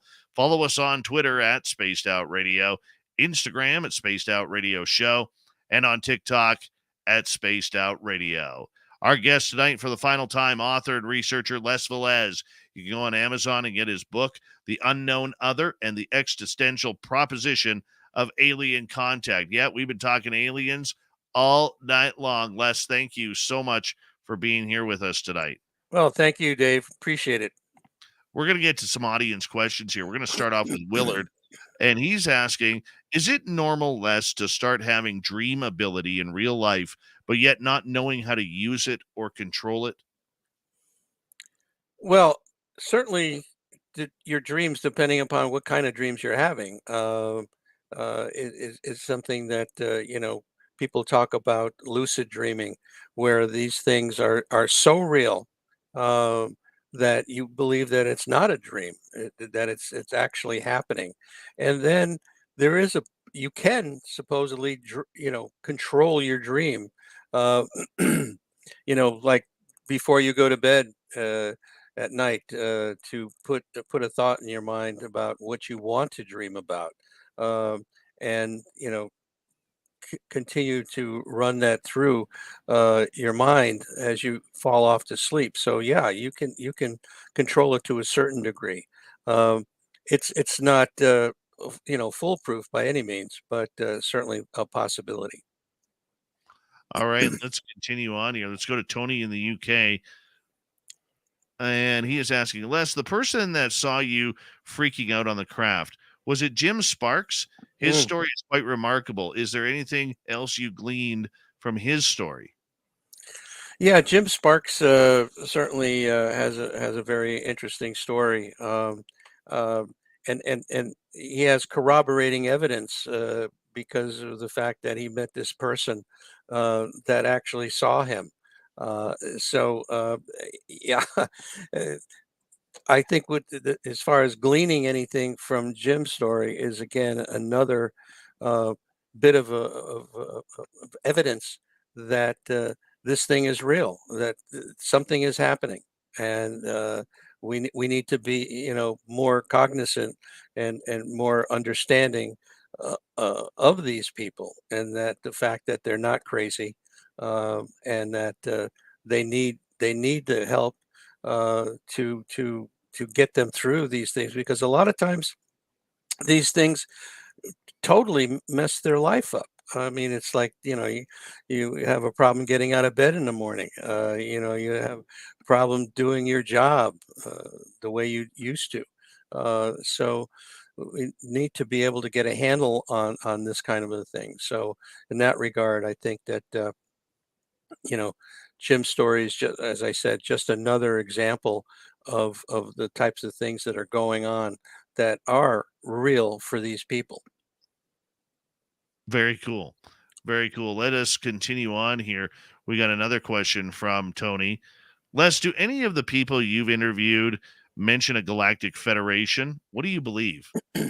Yes, it's been mentioned a number of times, um, and it comes under various names, whether it's a Galactic Federation or the Council of Seven or 11. I mean, there's a whole range of these types of things, and there seems to be um, uh, a real uh, uh, basically commonality as far as some guiding group, if you will, whether you call it the Galactic Federation or what have you. Um, but yes, there's been mention of that number of times. I got to ask you because this has actually blown my mind. Right before we were in San Francisco for UFO Con, the head of the Arrow program, Sean Kirkpatrick, Mhm. wrote a blog on Medium with Avi Loeb, the Mhm. Harvard astrophysicist, regarding a Mothership. giant mothership UFO Right. that is allegedly hanging around, hiding itself, flying around Earth and dropping off drones and everything. I find that very, very ironic that we have these government agencies and top scientists who want nothing to do with experiencers, nothing. And yet here they are talking about this giant mothership, which is almost identical to the way all of these people who've never met themselves are describing the Galactic Federation craft. Is that irony? Is it coincidence? I'm curious to see your thoughts on that. Well, I think the realization or revelation of the Space Force that came about here, a couple of years ago, um, is just confirming things that Haim Eshed, this retired general, Israeli general, wrote a book recently about the fact that, oh yeah, we have a space force. We're dealing with the aliens. We have bases on the moon and Mars, and the aliens, if you will, do not want to really come out in public yet because we're not ready. And so, yes, it's certainly a distinct possibility that that mothership is part of the Galactic Federation. I just find it so ironic, especially in the US where they're trying to control the narrative, that you would get Avi Loeb and Sean Kirkpatrick talking about this mothership dropping off drones and flying all around to explore the planet as well as our solar system and everything along those lines. And I'm to me, I know I'm really woo, but there's always something very coincidental about when the government just take or government officials take that one little step further. And I'm like, well, we've probably had 50 people over the history of this show talk about the Galactic Federation ship and describe the exact same damn thing. I think it's funny.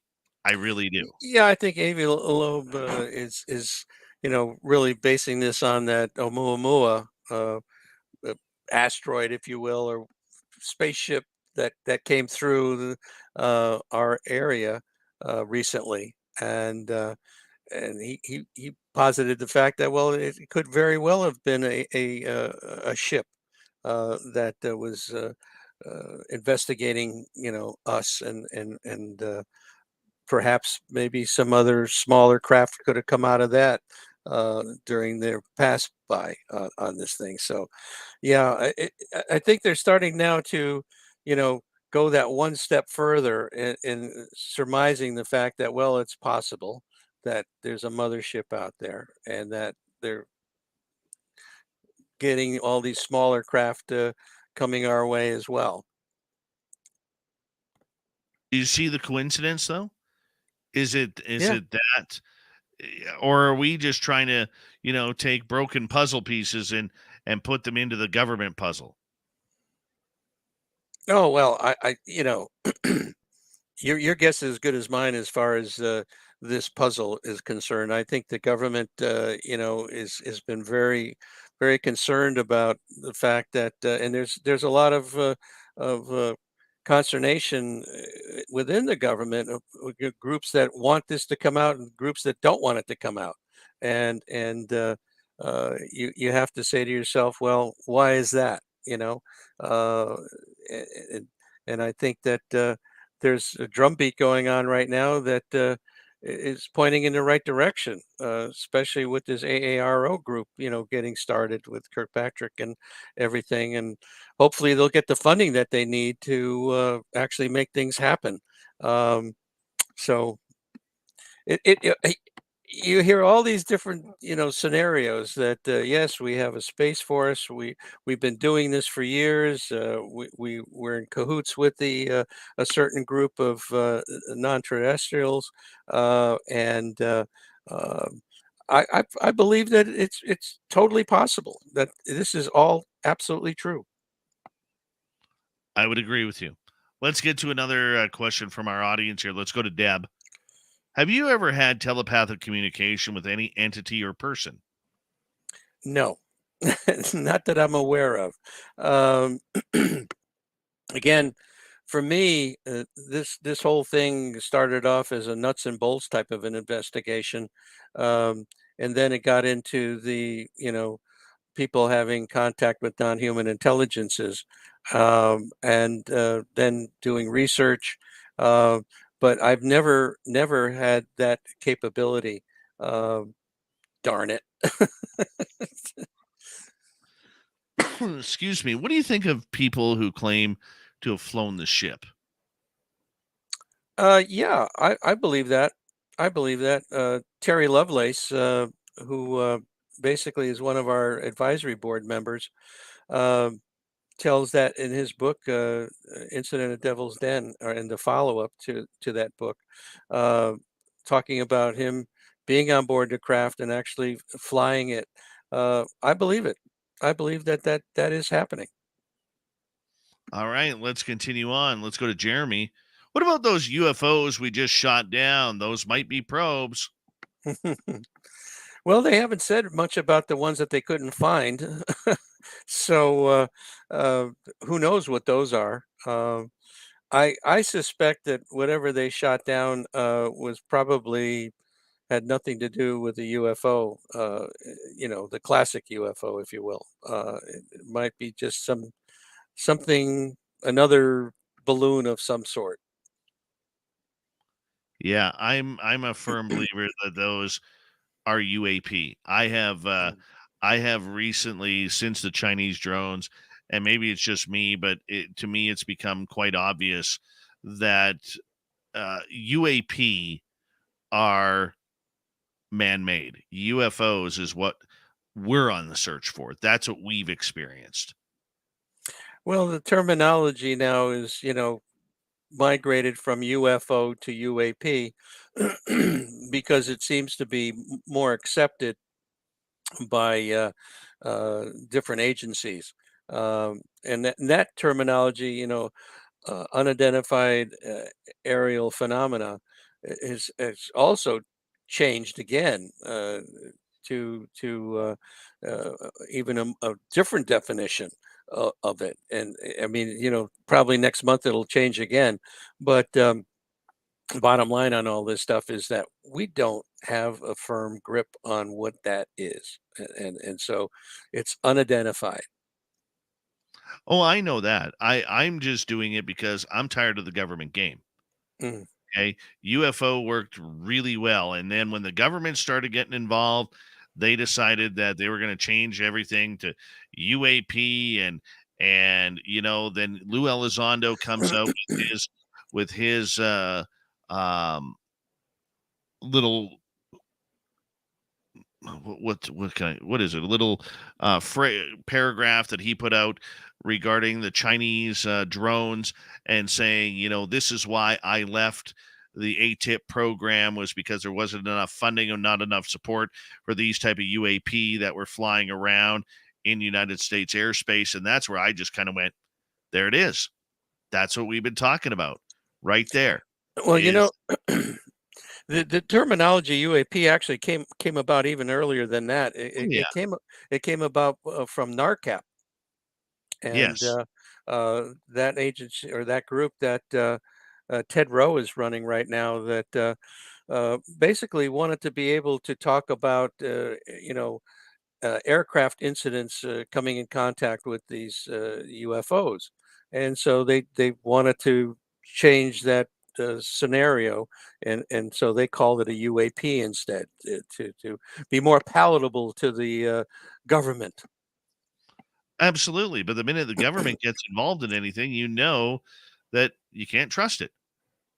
It's just the way it is. Well, that's probably a good way to be thinking about it for sure. You know, and I guess I just look, I know UAP is old. Hmm.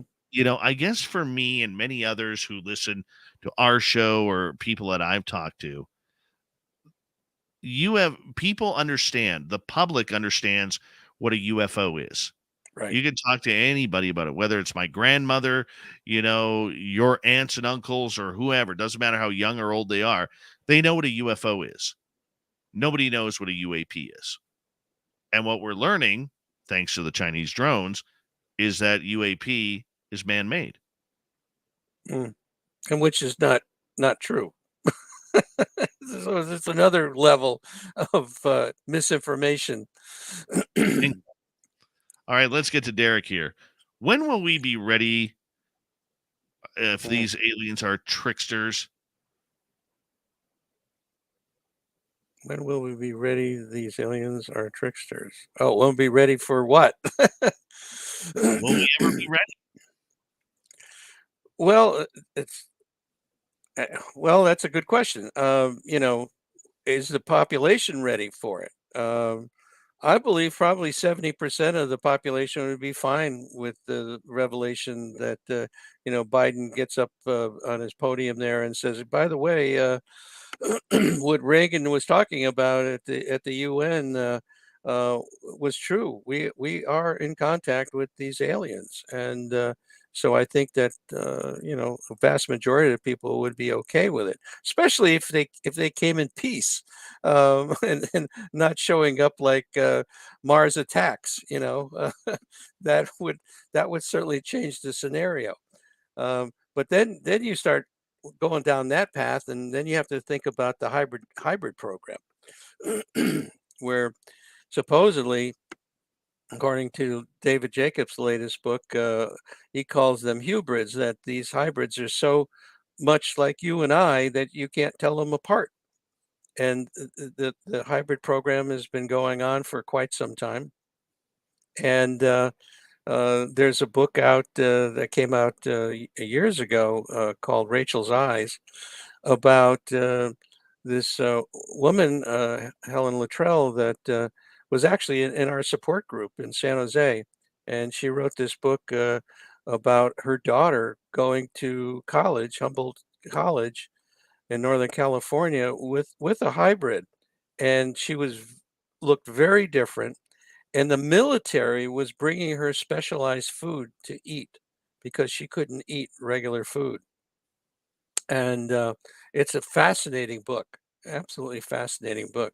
I recommend it highly for those that really want to get into the hybrid program. And one of the people that regressed her for this book was June Steiner, who's one of our board members as well. We've got about 5 minutes to go here before we have to say goodnight to you. You Okay. know, where would you like to see this research go? Is it solvable? Is it a mystery that we will get a conclusion to in the Well, future? Well, one of the things that we're doing, and I'm glad you asked that question, is that we're in a second phase of our omega-4 study, where we're going out to the clients of therapists that are working with people that claim that they have had contact with non-human intelligences. I'd like people in your audience that believe that they are experiencers, contact us. Go to opusnetwork.org, okay? And you can contact us through our website, and we can send you a link to a questionnaire, and we'd love to have you participate. And if you have any providers that are listening, we'd like to have them participate, especially if they're experiencers, because we have two levels. The first phase was we actually went out to therapists to get their opinions back on how they're helping these experiencers. And then the second phase, of course, is now going out to the clients of these people. So if you're interested in taking that questionnaire, we'd love to have you. Contact us again at opusnetwork.org. That's awesome. And for you, what do you want to learn? What is important to Les Velez? Well, I think what's important for me, again, is boils down to our mission, simply put, to help people that are having these experiences. It's not so much, yes, in this process, you learn, you know, little by little. You keep getting more and more information coming in. Um, and I think this questionnaire that we're doing, and the first phase, that information is on our website. You can actually go to our website under the documents and articles section and look at the omega-4 study, phase 1. It'll give you a complete rundown on what we found out from the therapist. Okay, so we're learning via these instruments, and what we're finding out is how best to help people. What kind of is it EMDR as a modality, or is it QHHT, or things of that nature, that seem to have the best results for people as far as hypnotherapy is concerned. And then with regard to PTSD, you know, that's certainly a modality where that is something that has to be dealt with, because that can be very serious, certainly. For people who are mistrusting the system right now, how do you bring them down and into the idea that coming out with your story and maybe not going public on social media, but at least getting your story out there to the right people is important? Well, I think that again, in the book, there's 25 stories, and these people have, and some of them give their full name, so they're not afraid to put their story out there. And it's important, I think, that people do come forward and tell their stories, because then other people that are having experiences know that they're not alone, and that's a huge factor for them, to understand that they're not alone and that other people are having similar experiences in their lives. So I think that that to me is really a factor that is extremely helpful. And people need to, you know, we again, like I said earlier, that we don't collect any information, and the all this is kept confidential, only unless a person wants to, And a number of the people in the sport group have written books on their own, and so they've put it out there. Uh, so it's an ongoing process that maybe one day, after they've figured out where these UAPs or UFOs are coming from, and who's driving the craft, they're going to get serious about looking at the abduction phenomena. 30 seconds. Tell everybody where they can find your book. Okay.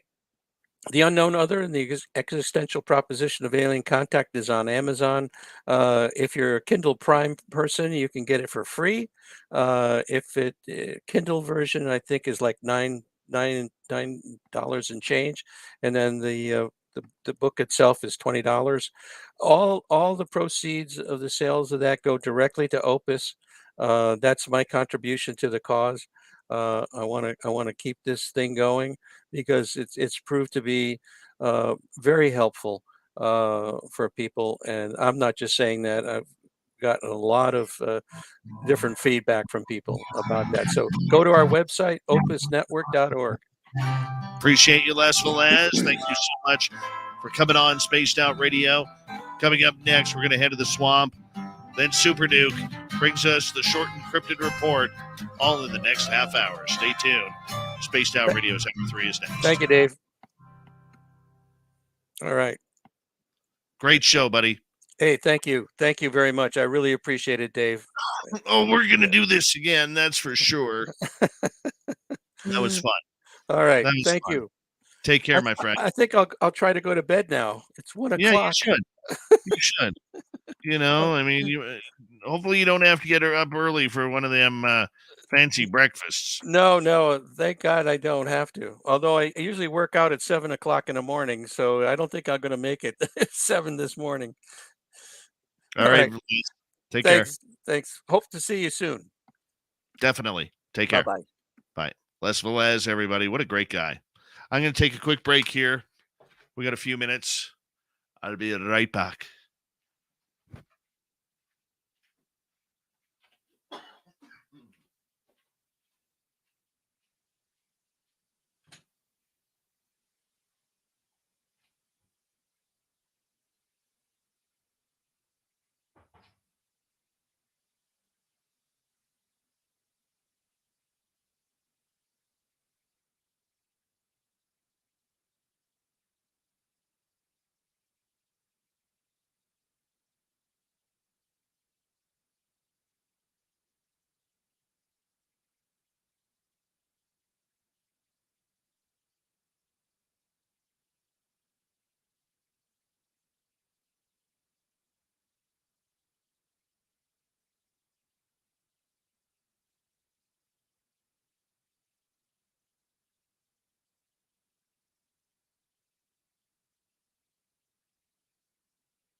All right. We are back. Thank you to all of our super chatters tonight. Louis ×2, W Decker with 3, Catfish with 2, NorCal with 2, and Mike with 3, Simon with 3, Kira, Deb, thank you so much with the amazing love tonight, guys.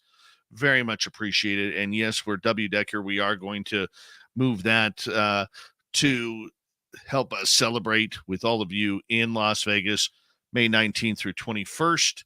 We got some more people coming on in from our fan group, and we love it. We can't wait to see you there. I'm thinking about it every day about hanging out with all of you guys. And I know Merle's getting excited. He even called me last couple of days saying he can't wait to meet all of you guys. So, I mean, it's going to be just an awesome event. Bring your cameras. We want to get you lots of pictures. Bring a pen, some Sharpies for autographs from all the great guests that are going to be there, and they're going to be there for you May 19th through 21st. Go to spacedoutradionnetwork@gmail.com. Thank you, Maggie, for the super chat. Here we go. Would you like to connect with us? Head to spacedoutradio.com for all your latest show info. Now, back to Dave Scott and SOR. Here we go with the third and final hour of Spaced Out Radio tonight. Good to have you with us. My name is Dave Scott. Very much appreciate earning your listening ears wherever you are on this beautiful planet we call Earth. Hello to everyone listening in on our terrestrial affiliates around North America, digitally on Odyssey Radio, TalkStream Live, and KPNL. All of our archives are free. Join us at youtube.com/Spaced Out Radio. Do old Davey the favor, hit that subscribe button. The Desert Clam has set the password for tonight in the SOR Space Travelers Club. Decoitage. Decoitage is your password. Use it wisely, Space Travelers, as the Clam sets the password each and every night right here on Spaced Out Radio. Our website is spacedoutradio.com. We have a plethora of features for you. Rock out to Bumblefoot, read the news wire, check out our swag as well. Follow us on Twitter at Spaced Out Radio, Instagram at Spaced Out Radio Show, and on TikTok at Spaced Out Radio. It is that time of the night where we head to the swamp.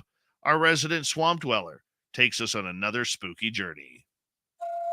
Hi, Spaced Out Radio listeners. This is Swamp Dweller. It's time for your nightly dose of spookiness on the show. If you have an interesting encounter or a spooky story that you would like to share, be sure to submit them in at swampdweller.net. You can also find our YouTube channel at youtube.com/swampdwellerreads. Now, let's chill out, relax, and together, let's enter the swamp.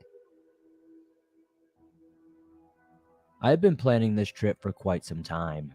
And now that I was finally here, hiking deep within the Appalachian Trail, I felt truly invigorated for the first time in quite a while. The fresh air and the beauty of the wilderness surrounding me was exhilarating, and I was filled with a sense of adventure. I had my backpack full of essentials, my tent, and all the equipment that I would need to spend a few nights out in the woods. I'd always been a fan of hiking and camping, and I felt like I was truly in my element.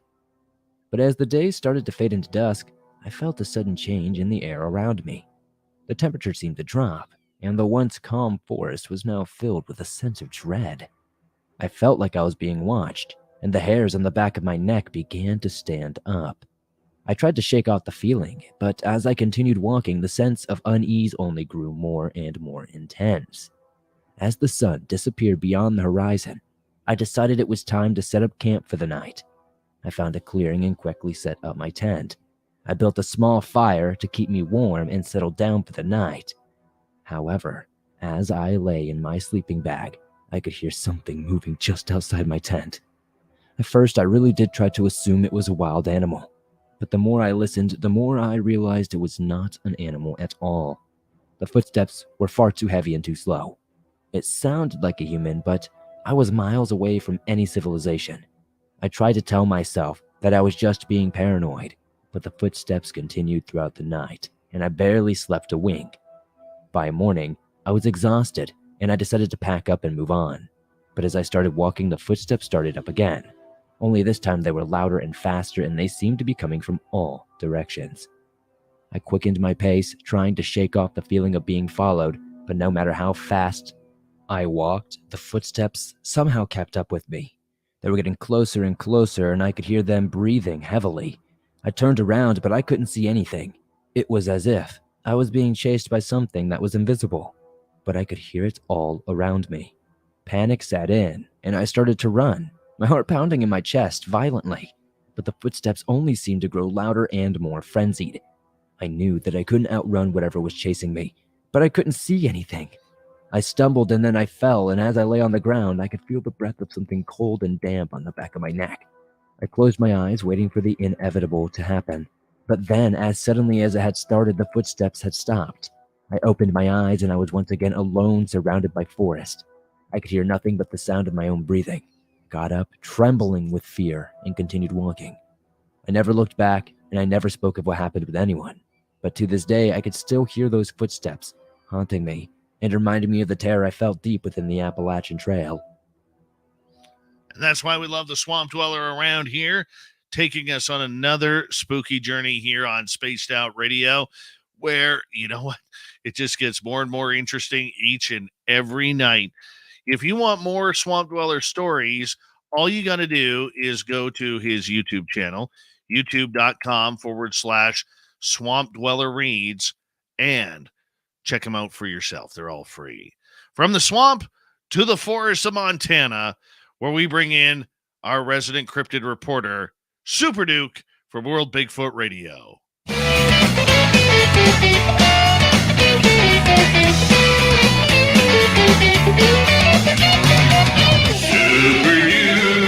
Super Duke, the cryptid report with Super Duke.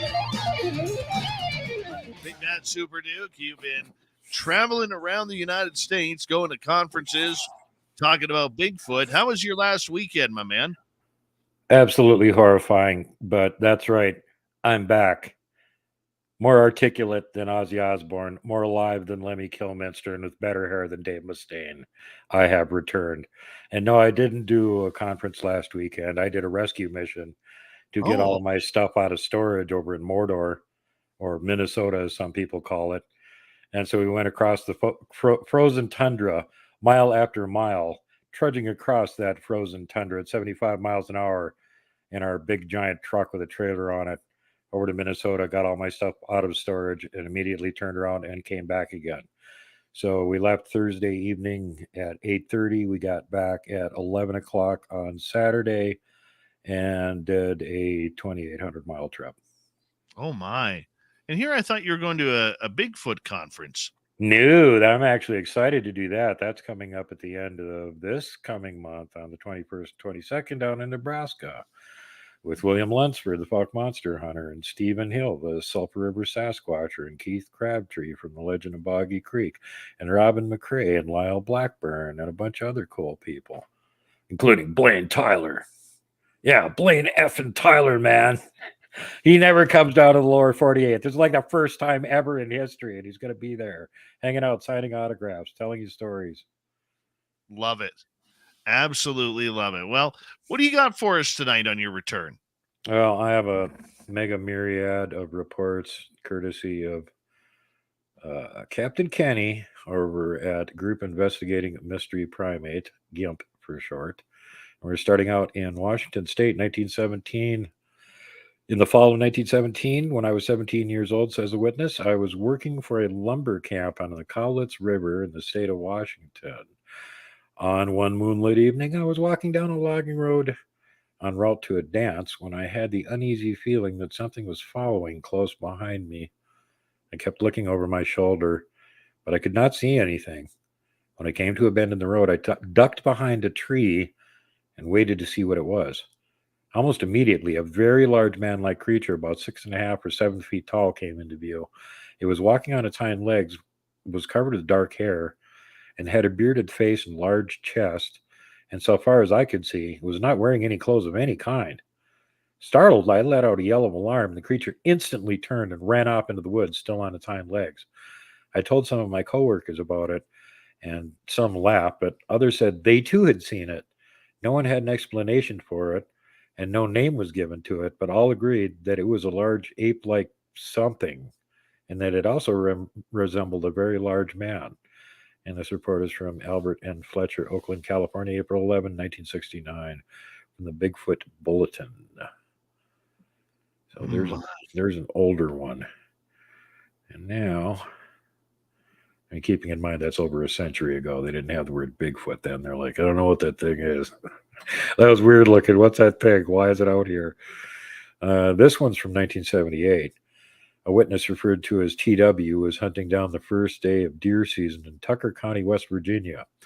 At around 4:15 p.m., TW saw a tall, hair-covered creature with a pug face and long legs walking down a slope about 30 yards away.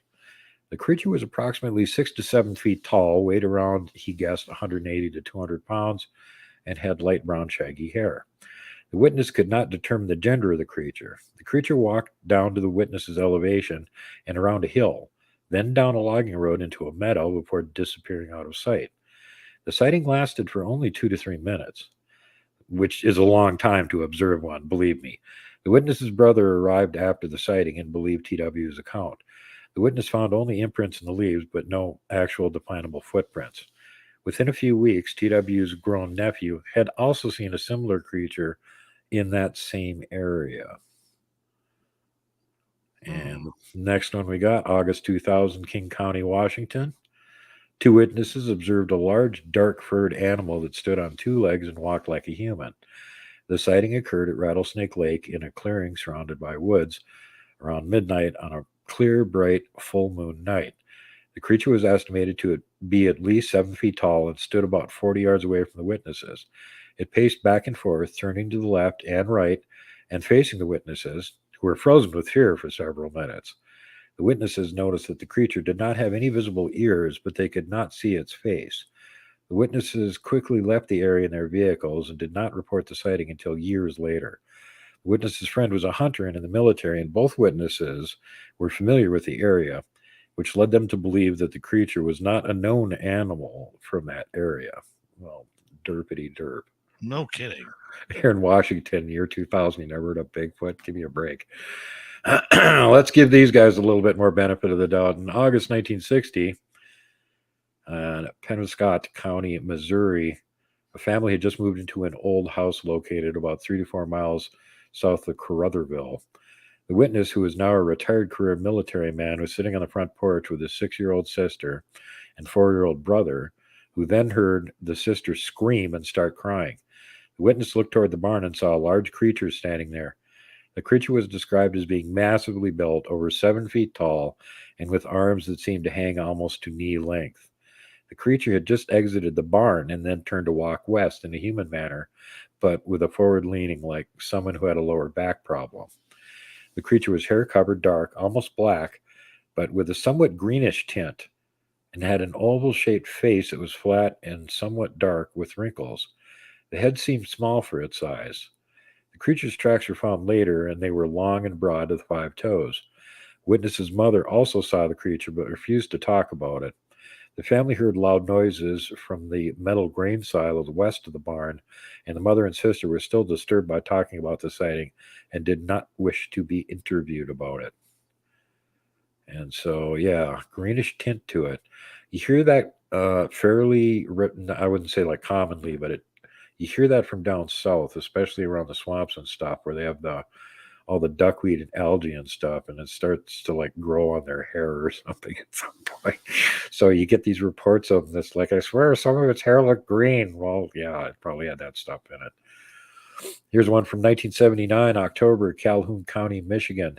2 friends were walking in the woods behind a schoolhouse looking for cool places to build forts or explore. They noticed it was very quiet, then heard a loud thumping crunch.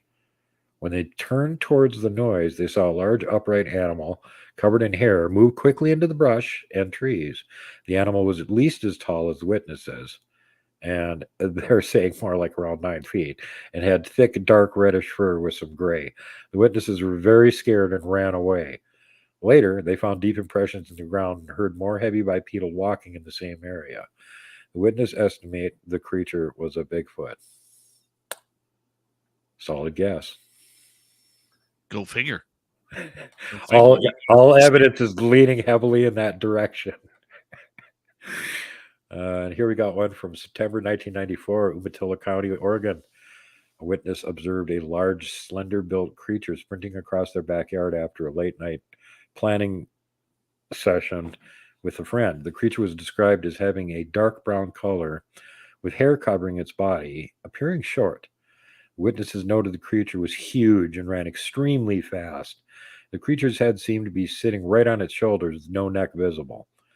The footprints were found on the ground, and no footprints were found as the ground was dry and compact. The witnesses also reported unusual behavior from their dogs, which were not barking and whimpered as the witness stared them. Other strange events have been reported previously, including whispers and grunts heard by family members, someone sitting in a tree during a game of hide and seek, and a broken light repeatedly fixed and unscrewed. A 20-inch footprint was found in a soft area near the house sometime after the sighting.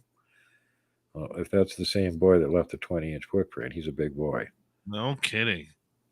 Yeah, that's definitely in the 1 second. plus. 20-inch foot.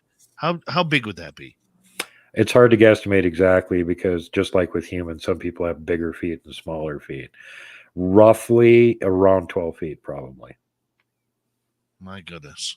So, yeah, if you start seeing tracks over 18 inches, they're probably over 10 feet. 9-10-footer, 18-inch track maybe, but anything bigger than that, chances are good you got one that's even taller than that.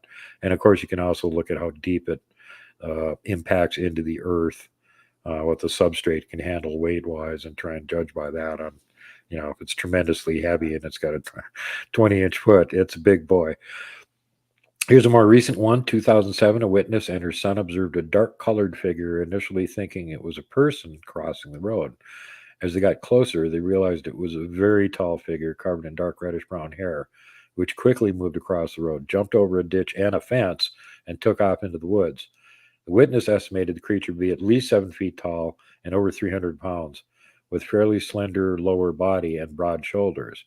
Witness's father and brother also saw a similar figure in the same area at the same time of day, but on different occasions. The witness is a crime scene investigator and found the encounter so shocking it brought her to tears. Crime scene investigator also means they pay good attention to details. May 2011, a retired nurse was camping and fishing alone on Sheep Creek north of Jumping Creek Campground in Meager County, Montana. Hey, that's right, Montana. While fishing, he noticed a foul odor that he assumed was a decaying animal. He then saw a Sasquatch, which he described as a female. She had sagging breasts, brown with reddish highlights throughout, hair all over her, about 7 foot tall.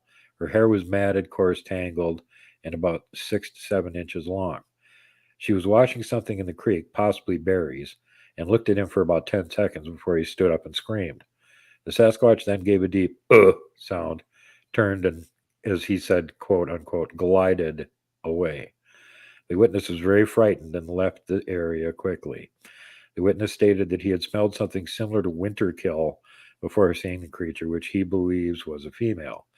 The area is said to be pristine Sasquatch habitat, and the witness claims that his parents and uncle had also had similar encounters in the same campground in the past. But of course, don't tell anybody about it so they know they shouldn't go camp there.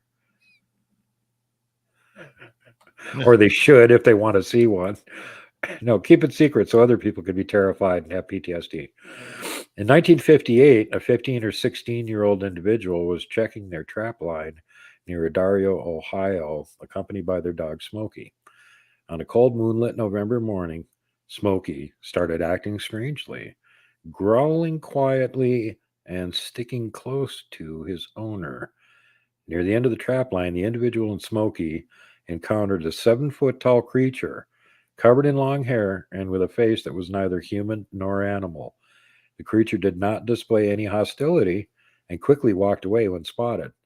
The witness observed it effortlessly crossing a 6-foot-high gate and disappearing into a field. The individual did not report the sighting at the time due to the fear of losing their trapping privileges. They never encountered the creature again and only learned about other Bigfoot sightings in Ohio years later. And again, in some of these parts of the country, there's just people have no idea, even if they know there's such a thing as a Bigfoot, they don't believe it can be in the part of the country they're living in. So when they see something like that, they don't know how to process it. Here's another part of the country where there's some recognition that there's weird things, and that's, of course, in Louisiana, where, by the way, I have a bunch of friends right on the border of that in Arkansas right now doing a Bigfoot camp out. I talked to them about 3 hours ago, and they were already looking at eye shine in the woods. So it should be interesting to hear what happens. Very nice. In November 2003 in Sabine Parish, Louisiana, a witness reported seeing a creature standing about 20 to 25 feet away from them next to a small building with woods behind it.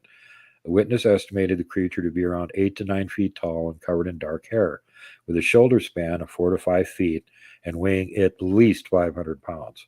The witness also reported a strong, pungent odor that smelled like a wet deer, but much stronger. The witness felt the creature became upset when they did not run away and took a defensive posture.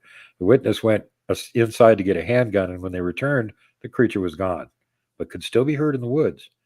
The witness found a single print that was about 5 inches wide and 18 to 20 inches long the next day. The witness has had ongoing encounters with strange sight, sounds, and odors, and reports that other people in the area have had similar encounters. The witness reported they would be interested in speaking to someone from a group about their experiences. A follow-up investigation report noted, additional detail provided by the witness, including witness estimation of the height of the shadow of the figure based on the height of their shed, and the witness's observation of several tree bows that block some of the old logging roads. And yeah, they do that stuff. So I would not be surprised if it was one of them doing it. No kidding. No kidding. How much time we got here? We got another one. Yeah, quickly, I want to ask you a quick question about that. The sightings that are happening, even though they're in different areas, is there a lot of similarities between them? Excuse me. Yeah, the more you listen to them, the more you start noticing a lot of things that are the same about them. Just in the ones that I've been reading tonight, notice how non-aggressive all the Bigfoot are, but how the humans invariably scream and run away. There's one thing that I take note of. Our reaction to them has something to do with their reaction to us. Anytime we see one of them, we tend to do what? Either shoot at them or scream and run away. And it sounded like that last one. He expected that reaction. Why aren't you screaming and running away yet? Like maybe he'd done it before. And like me and Robin will both tell you, they have a weird and warped sense of humor. And, they frankly think it's funny when we scream and run away. So sometimes they may be looking for exactly that reaction. Just I can see that. Funny. It's funny. I can see that. We got 1 minute. Well, I don't know if we'll be able to get through this one yet. That's a pretty long one to go through in 1 minute. Shall we try it? Nah. Oh. I don't think we're going to make it. So, well, you know what? We'd still have some things we could talk about. The fact that Sasquatch, you say, is enjoying the fear factor of going, seeing us run. Do you think that we're an entertainment for them? We're an entertainment for them in all capacities, really. We've done estimates on how much time an average, let's say like a family group.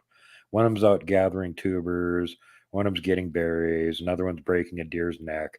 How much actual time does it take for the little group of Bigfoot to get all their food during an average day? We estimate about 2 hours. That leaves them 22 hours to go harass humans and watch what we're up to. We're their TV. And yeah, they really like those slapstick shows where the humans scream and run away. We like that too. We think it's funny when people are terrified and scream and run away. Jump scares and stuff like that. We like that kind of stuff in the movies. We like that when, you pull a prank on somebody and you make them scream and run. Same thing with them. They think it's funny. Super Duke from World Bigfoot Radio. We will talk to you next week. Coming up next on Spaced Out Radio, Get Off My Lawn. It's the Dave 101, and then the weird news of the week. We'll be right back on Spaced Out Radio.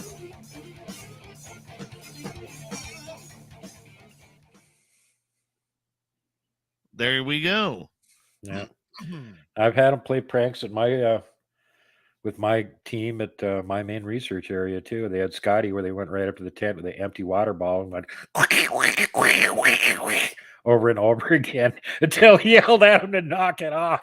And they Get off quit. my lawn. That's literally, he goes, quit it, quit making that noise. And they just stopped. I mean, that's just crazy. When I had Keith That's Crabtree crazy. up there last September, one of them reached inside of his camper and was tickling his feet. You know that's not a deer. No. So yeah, they've got a sense of humor. They definitely have a sense of humor. And the other thing is that if you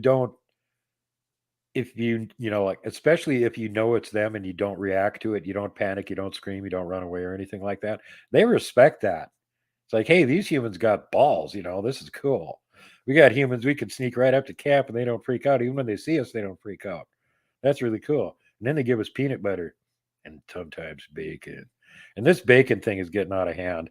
For those of you who watched the show on Sunday, I've got Robin McCrae on, I've got Daniel Becker on, and Daniel had just been down in Falk, Arkansas with William Lunsford, who's going to be on this Sunday talking about the expedition. But Robin was phoning it in. Well, this stuff was going on. So she's there telling about her part in all of this thing. And well, while we're doing the interview, Robin interrupts and she goes, I've got to tell you something from them, Duke, or they're going to keep blowing up my head and they won't let me do anything. Every time they hear your voice, they say bacon. It's still 2 months away. And every time they get a chance to remind Robin, remind him to bring bacon, damn it, bacon. Right? The bacon monster. That is awesome. So do not let them know about bacon. It's too expensive. Peanut butter's fine. They love that too. I get you. All right, Super Duke. Looking forward to your Get Up My Lawn episode, Dave. Have a good one. We'll see you all back here on Tuesday. All right. Take care. Bye. Later, Super Duke. Super Duke from World Bigfoot Radio. Get off my lawn. Got to clear the old throat out because I'm going to be talking for a few minutes here.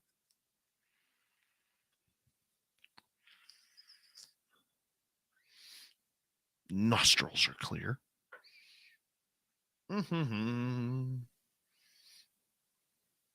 Thank you, Andrew.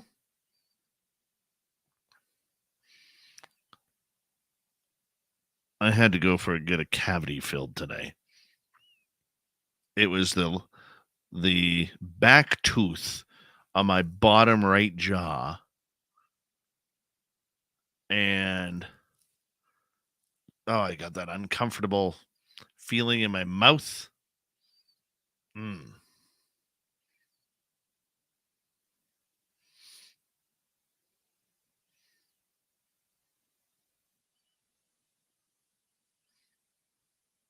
It was a rough one today. I hadn't had a cavity in like a quarter century. It was rough. It was. And the fact that I can't really breathe out of my nose very well anymore, lying down with my mouth open, it was not a fun day. Not a fun day. And when he was putting in the injection, the freezing, like he kept hitting my tongue. And it was like, I'm talking like this for a little bit. I was talking like this. I'm like, oh, God. It's okay. My dentist is cool.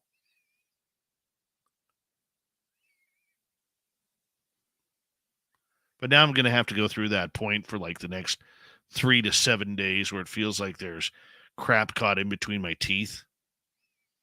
Don't like that. Don't like that at all.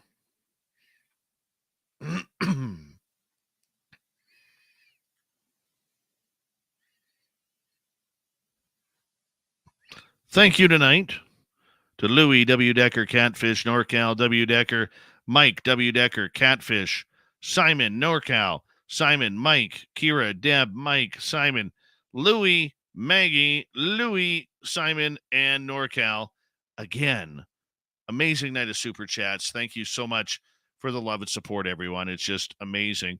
Tomorrow night is the SOR Roundtable. We'll have some good people there. Nicole Sackett, Chris Reinhardt, Little Timmy Senor, Katie Page, maybe a couple others. It's going to be a gooder. So check it on out. Here we go with the final half hour.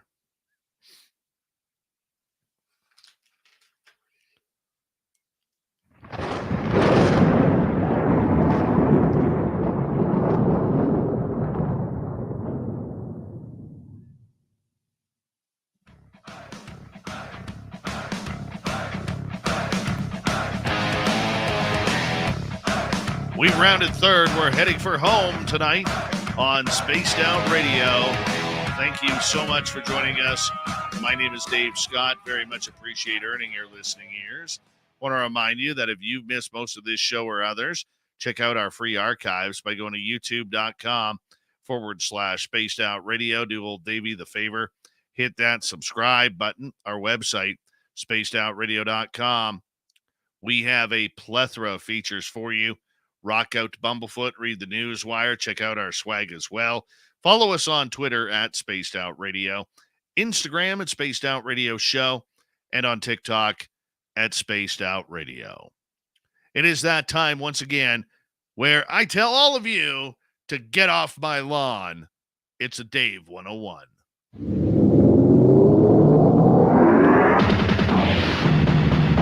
It's time for Dave 101.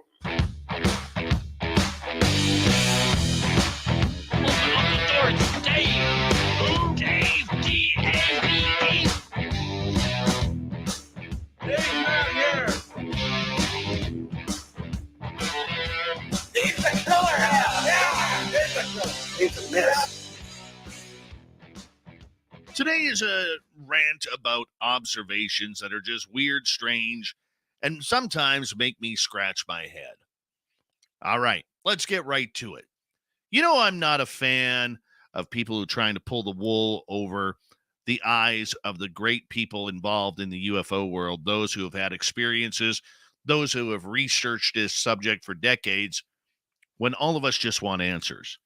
And then every now and again, there's somebody who comes in, tries to play the big boy or the big girl or the big non-binary and take over the world of UFOs. And this is why sometimes certain things just need to be called out as head scratchers. So you know that we have been a little critical over the last couple of months of this brand new Enigma Labs. Why? Well, everything seems to be a big secret with this private company funded by a multi-billionaire. They seem to not want to tell us who's involved, who's advising them, what they're doing. Why do they want any sort of public help with your stories? No, they seem to do everything in secret. But every now and again, their PR person throws up a tweet that just makes you scratch your head.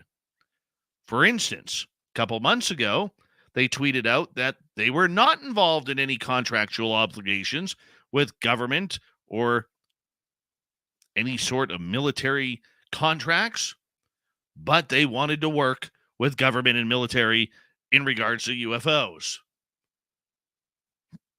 Little irony there. Follow it up with this latest tweet. And I had a good laugh on this, and I thank Michael Huntington, a good friend of this show, for pointing this out. So, Enigma Labs tweets out earlier, and let me find it here, because it just makes no bloody sense. Where are we here? They basically are asking where you are going to report your latest sightings. Yeah. Where are you going to report your latest sightings? Would you tell us about them? And the funny part about it is this. If you go to respond on their Twitter account about this situation, you can't. Why? because they have their entire Twitter account locked down from anybody in the public. And the only people who can respond to Enigma Labs tweets are those who they are following. So the tweet comes down today. Have you seen anything unidentified lately? Share it. Submit.enigmalabs.io. So Michael Huntington shared this tweet. He goes, will any of this data be shared with intelligence agencies? To which I responded, isn't it ironic that they asked this question, but Alejandro Rojas, their PR person, has the Twitter feed locked down to only people Enigma follows can reply to their questions. Kind of hard to get public answers if they can't respond. Now, I don't know about you, but this group just keeps getting weirder and weirder, and yet they want your most intimate information regarding UFOs and ET contact. I don't know if I'm going a little haywire here with too much UFO, too much woo in my blood, or if I just am reading this saying, can you believe this crap? Honestly, how do they expect to get people to respond on social media when their social media accounts are locked down? Why are they locked down? Because people like me and people like you are asking questions. If that doesn't say nefarious, if that doesn't say entitled, if that doesn't say we're better than you and we don't need your responses, I don't know what does. I really don't know what does. It just amazes me. Here's something else that amazed me over the last couple of weeks. Was the Galileo Project's head, Harvard astrophysicist Avi Loeb, writing a blog with the head of the Aero UFO UAP program at the Pentagon, Sean Kirkpatrick. Now, we talked a little bit about this with our guest, Les Velez, but I'm still scratching my head over this one, and you should too. Remember, experiencers mean nothing so far to the UFO program. We have been told to go sit in the corner and wait your turn because that dastardly ufology is causing nothing but problems for this entire phenomena. Let the big boys and girls do their work. We know better than you.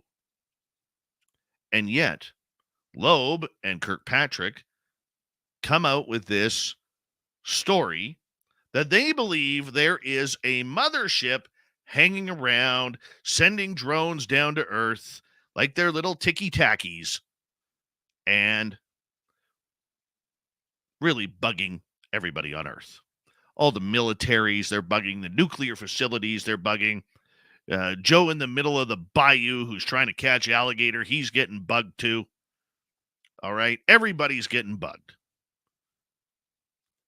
And yet here we are with hundreds, if not thousands of people, experiencers, who've talked about being told of this galactic federation that has a mothership out there, maybe behind the Earth, parked, waiting for humanity to grow up, waiting for us to stop killing people, to stop raping this planet of all its necessities and beauty, to basically start treating this planet like we should. Now, I'm not an environmentalist because I ask too many questions, logical questions. I'm not on anybody's side. I just want to know certain answers. But I do find it ironic that we have all of these people who've never met each other talking about these aliens who've brought them to this galactic federation ship that is waiting and watching what is going on with humanity. And yet here we are having an astrophysicist and the head of the UAP program talking about this mothership. Coincidence? Or is there something real? Because you know they're not going to accept the idea that the experiencers could be right. No, no, no, no, no. We can't have any of that. We can't have anybody sitting there saying that this is a good thing. These are all their own ideas. But here's the thing, ladies and gentlemen. Sean Kirkpatrick is in the know. He is very much in the know. That's his job, to be in the know. Why would they talk about this mothership hanging out around our solar system? Flying on by, maybe doing a little bit of investigation. What are them Earthlings up to? What's happening on that planet? Because let's face it, we are the greatest reality television show in the history of the universe. We got everything. Every 7 deadly sins that you could come up with, from the originals to even ones you want to add, we're doing it. All right? We are doing it. And yet, we're not allowed to talk about the experiencers, people. Oh, no, no, no, no, no, no. Not at all. And there's one other story that I probably shouldn't bring up, but I'm going to. Because there was a person, I'm going to keep this person's name out of it. A person who I used to talk to very privately and cordially. And this person used to tell me, Dave, nobody takes spaced out radio seriously because of the woo, because of the stories and the weirdness of the guests that you have. Nobody wants to take that seriously because 3/4 of it is garbage and the last quarter is probably untrue. And we have to watch ourselves with the amount of woo that we are putting into the universe, because it is not helping the cause. Now, this is a person I was pretty close to at one point, and a good insider for me. But then this person recently comes out on a different podcast saying we have to start prepping for the woo. The woo and the experiencers and the experiences they're having are the next phase of ufology. Well, no crap, Sherlock. Here you were insulting what we do, insulting the people who I bring on the show, saying that we were a detriment to where ufology needs to go. And now you're turning woo yourself. Does that make sense? Now, a lot of other podcasts would call out names and try and embarrass people. No, I don't do that here. I try to be a little bit more professional. I try to be a little bit more cordial. And number 3, or number 2, or maybe even number 1, I am just someone who just sits back and watches all of this BS grow. You can't make this up, where one day you're getting ripped because of the woo, and the next day you're being told that the woo is next. Oh, yeah. This is the world we live in when it comes to ufology these days. Nobody has a straight answer. Nobody wants to give a straight answer.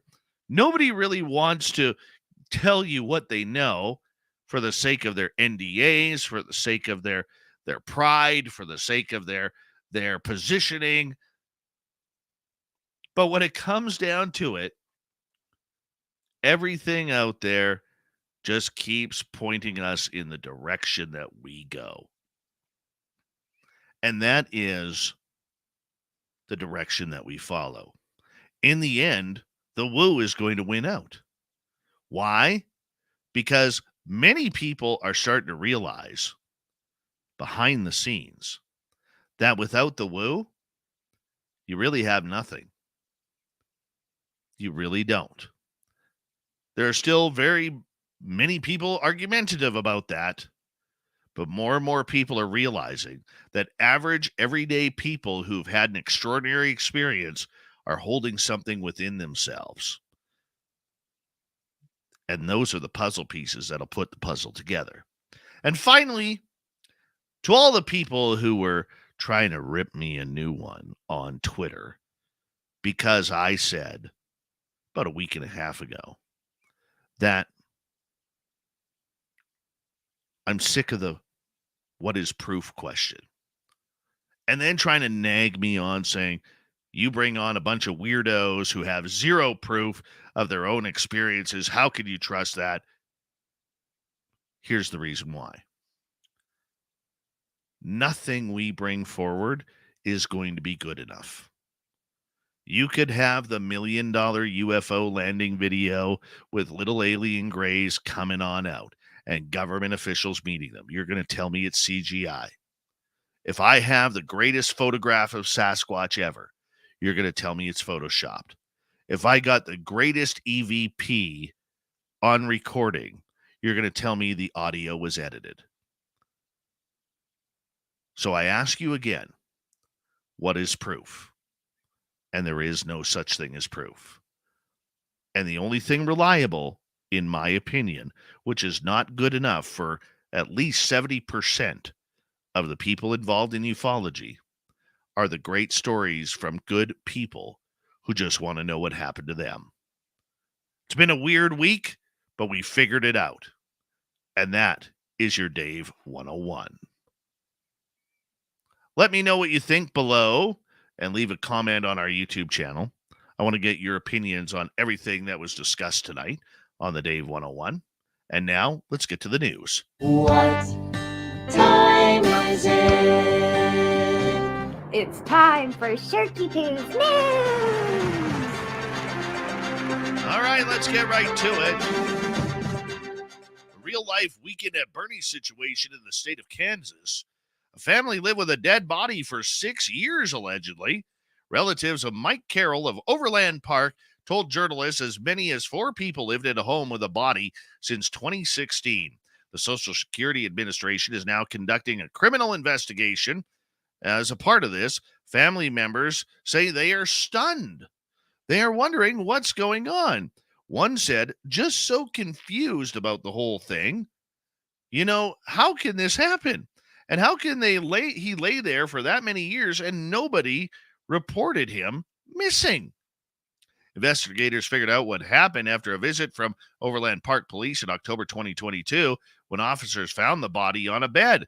The home had been reportedly falling into disrepair. The man was 81 years old when he died. Relatives said one of the family members living with Carroll was his daughter. A next-door neighbor told the news he had not smelled anything weird. Maybe his nose was broken like mine. A pet owner who lost a cat came up with a different type of idea to try and track the feline down. The user went on Grindr, of all websites, and made a profile of the missing cat and registered it under the name Missing Cat in Brighton, England. The cat in question was described as goofy, chill, and curious. The dating profile oddly said the cat likes karaoke, movies, and music. It added that the feline is a 23-year-old single male with an average body size. That he was looking for dates, relationships right now, and finding its way home. Under the profile, it also said, a bit strange, but our house cat has gone missing. If anyone has seen this cat, please message me and let me know. Be a great help. There's no word yet if the cat was found. Kind of an odd way to do it. Continuing on, 3 deputies in South Carolina have been disciplined after things went wrong during a training exercise. Reports say the Greenville County deputies were on a training exercise when one got shot in the foot. An investigation into the February incident said the deputies were training with blank rounds during a controlled exercise. After the exercise, deputies were securing equipment when a deputy one fired a blank round from a simulation gun at another in an active horseplay. The second deputy responded by firing back, forgetting he had already switched back to his duty weapon and shot the other deputy in the foot. The injured deputy, by the way, has been treated and released from hospital. Both were given 10-day suspensions and will undergo medical training. An elementary school student left school and hitched a ride home after being disciplined instead of waiting around outside a portable classroom the way he was supposed to. The student was misbehaving, according to the news. Corey Heemer, the mother of the child, told the media that she couldn't believe it when the teacher said the child was missing. The third grader has special needs and got under a fence and caught a ride on the street. Child's return home was captured by a doorbell video. Luckily, the kid got home safely. The teacher now is being investigated. And finally tonight, a man who vowed to go on a McDonald's-only diet is defying the odds with his incredible weight loss so far. On day 36 of his 100-day eating plan, Kevin McGinnis revealed on TikTok that he is officially down 30 pounds. McGinnis's food journey, eating 3 McDonald's meals a day, but only half the portions, has been so incredible that many people are now doing the same thing because, we all copycat those weight losers. Can we say that? Weight losers? It's not it's not fat phobic, is it? I don't think so. Well, anyways, now his wife, Melody, wants in on the action. The 56-year-old took to his TikTok account where he regularly documents his days, telling fans about Melody committing to the diet. For all of you who have been following along saying, yeah, but you're a guy, you don't understand whether or not this would work for a woman, guess what? His wife, Melody, they've been married 32 years, by the way, is joining for the last 60 days of the journey. She goes, I know a lot of women have said this. Is this going to be for a postmenopausal woman? And I don't know, but he's been very inspirational, Melanie says of her husband, and I'm willing to go along and see if it'll work. Kind of cute. Kind of cute. Thank you to Swamp Dweller, to Super Duke from World Bigfoot Radio for the Cryptid Report, and Les Velez for being our guest tonight on the big show. Absolutely fun. Absolutely great. Love talking some aliens anytime we can. We got Mr. Ron Bumblefoot Thal rocking in the background with Little Brother is watching. Bumblefoot is the official music of Spaced Out Radio, rocking us in and out of every single show. Get your horns up for the guitar god himself. Special thanks to everybody listening in at home, at work, in your cars, wherever you may be. Thank you to everyone in our chat rooms tonight.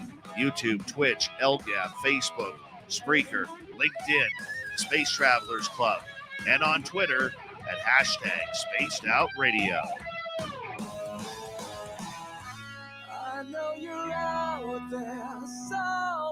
Remember, this show is copyright by Spaced Out Radio and SOR Media Ventures Limited. Thank you so much for choosing to share your evening with us, because together, my friends, we're watching. We own the night. Mr. Bumblefoot, we need a favor. We need you to take us home.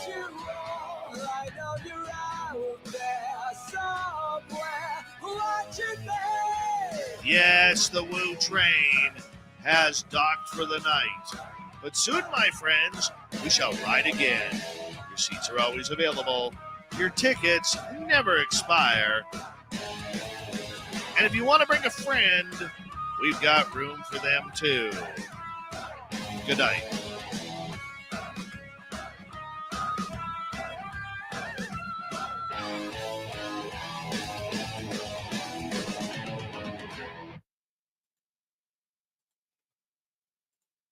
Woo! We done. I don't know about that McDonald's diet thing.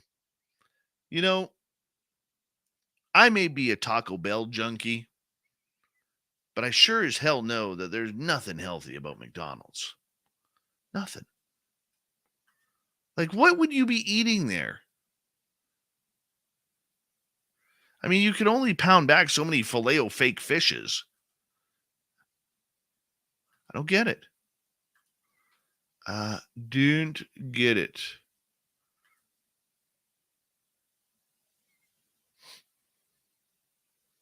I really don't.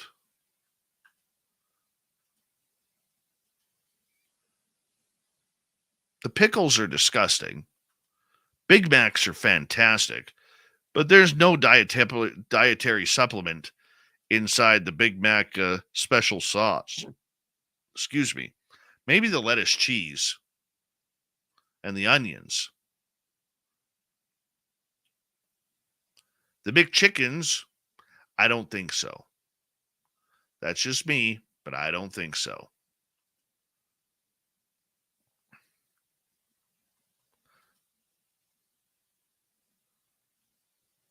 You don't have to worry about the ice cream because the machines never work. The milkshakes, well, maybe. I don't know. I really don't know.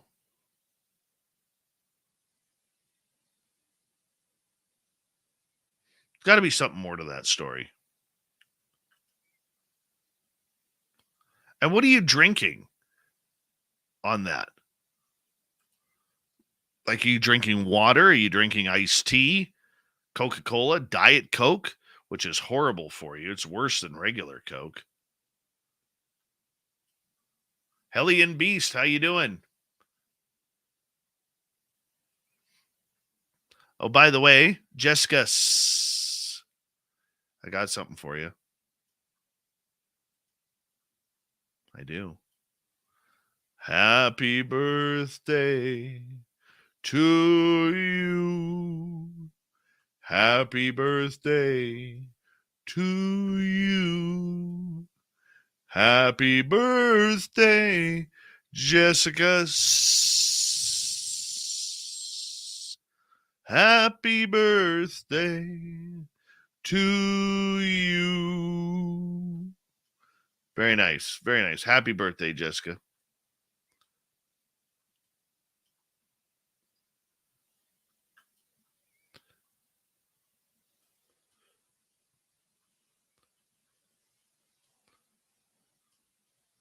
What do you guys think of that Enigma Labs thing with that tweet?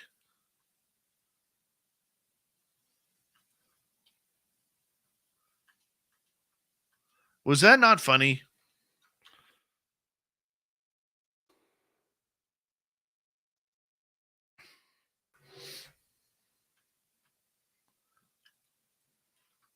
By the way, Jessica better have heard that.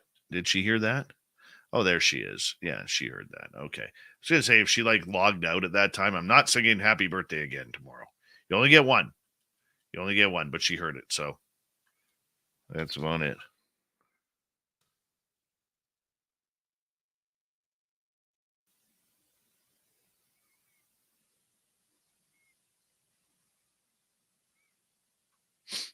I don't know. I just think that's hilarious.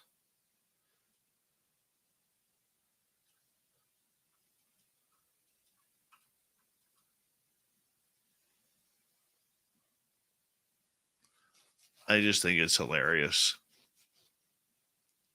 I won't expect my Christmas card from Enigma Labs this year. No, not at all.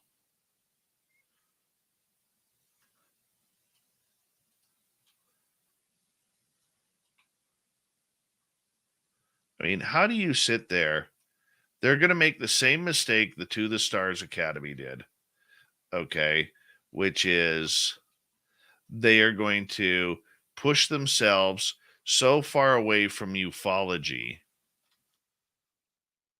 that ufology is going to turn its back on them.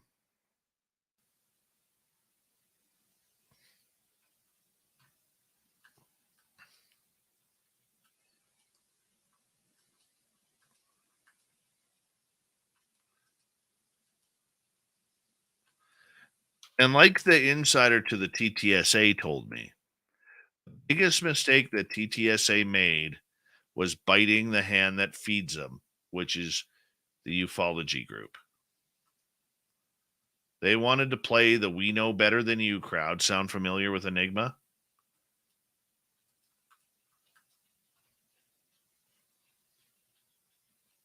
And already people are turning on them.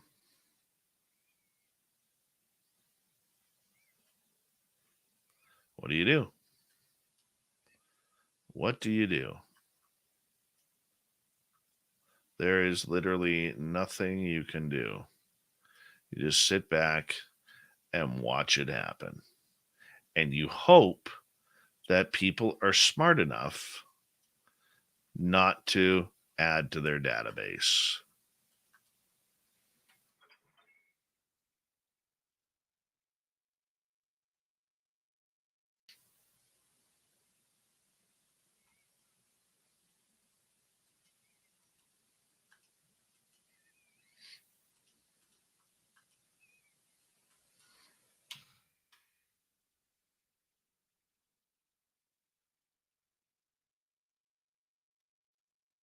Thank you, Lee. The Michael Leger. Enigma Labs is this new UFO group that is being funded by millions of dollars, and they've brought in. Nobody knows who they brought in except a few names, and they are wanting to hide everything from who they are, what they're doing with reports, everything from everyone in ufology. And they say they're not going after government contracts, but it's pretty obvious that they are, to try and own this topic of ufology.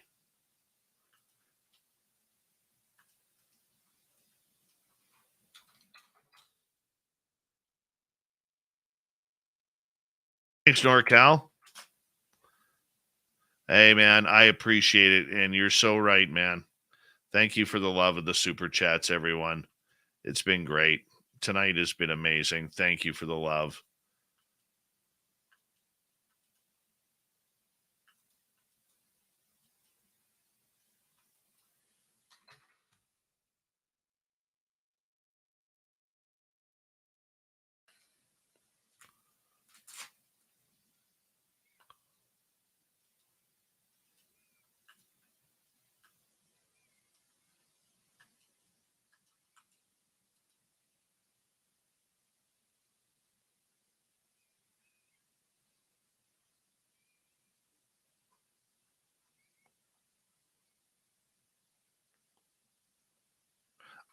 Deb from SAC, are you still here?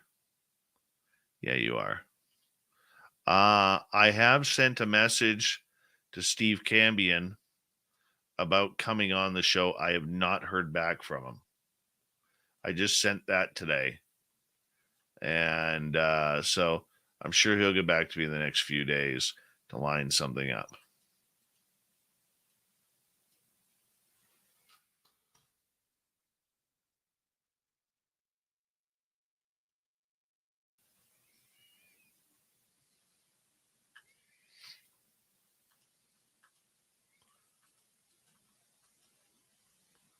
We'll see where it goes. I'm still trying to figure out where I want to go with that one. Steve's a smart guy. Very smart guy.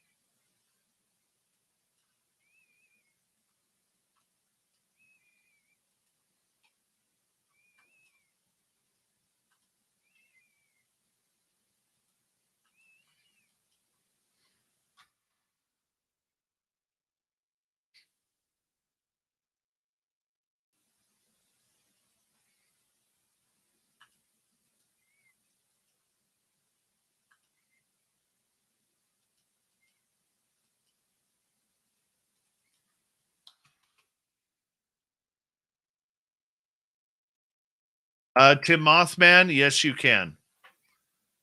Yeah. But if you want a VIP ticket, you got to show up Friday because the VIP party is that night. And the other issue is I don't know if I will have enough swag for everybody. So that's the only concerted issue. But yes, if you could make it to Vegas, 100% we'll get you in the door. No worries there, man. No worries there.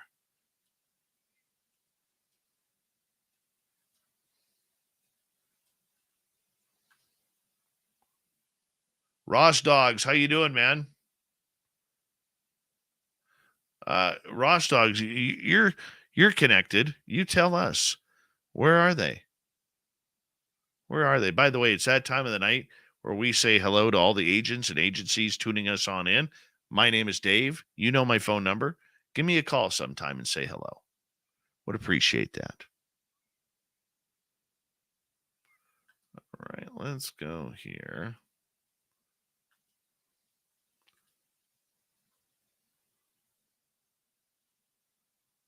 All right. I'm going to take a quick break. And in return, we have some oryx and an ostrich hanging on out.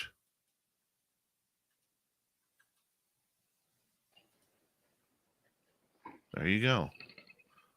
Look at those antlers right in front. Look at these. They're amazing. I'll be right back.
second here.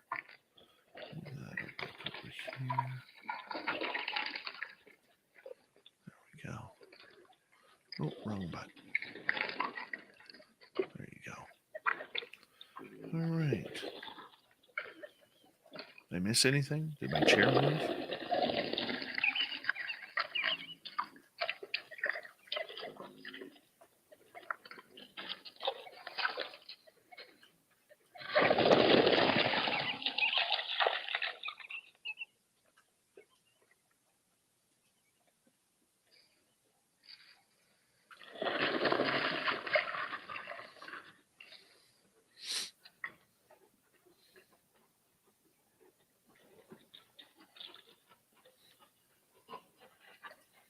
All right, I'm going to go blurry here for a minute or two.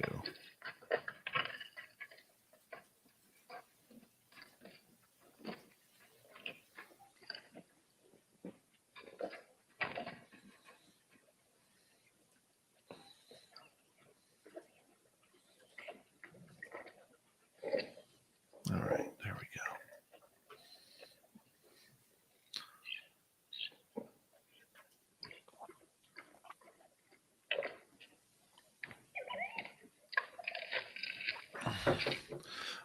Where did you send the email to? I don't recall seeing it, my man.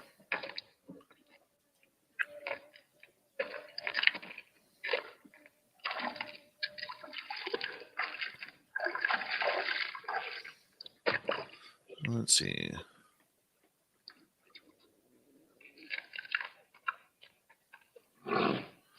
Let's see. Did I miss anything?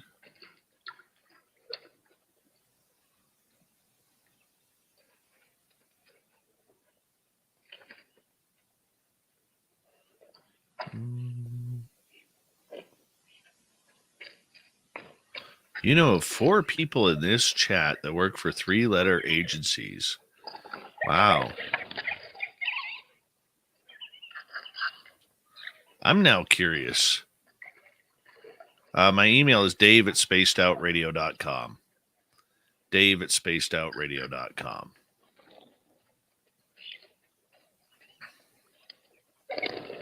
Oh, there's the ostrich. Get the hell out of here.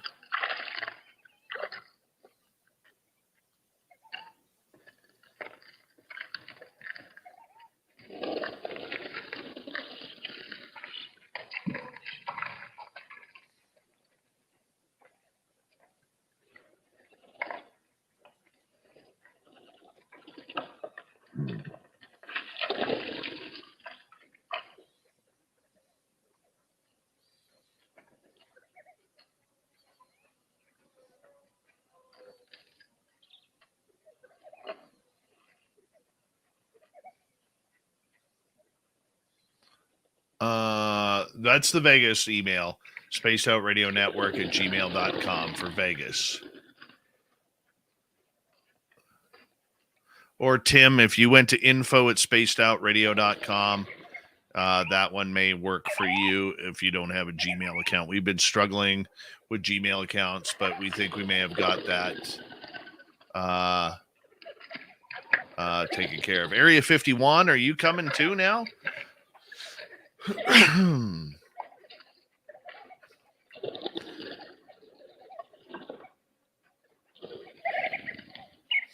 You work for MTV? Very cool. Remember when they used to play music?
2 seconds here.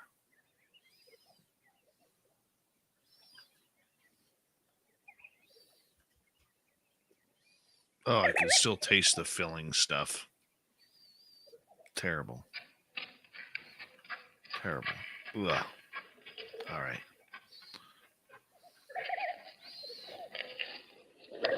Jimmy Jackson, what's happening?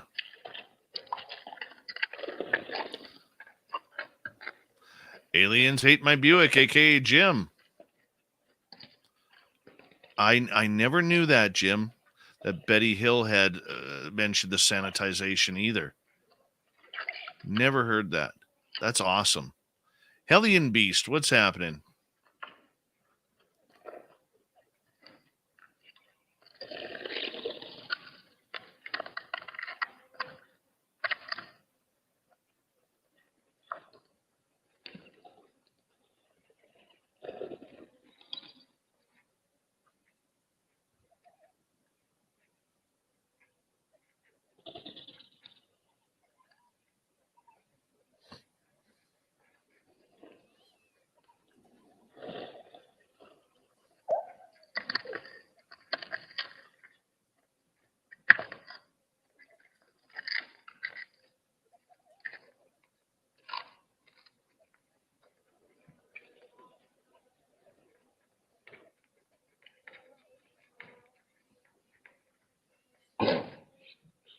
If there's time, I may karaoke.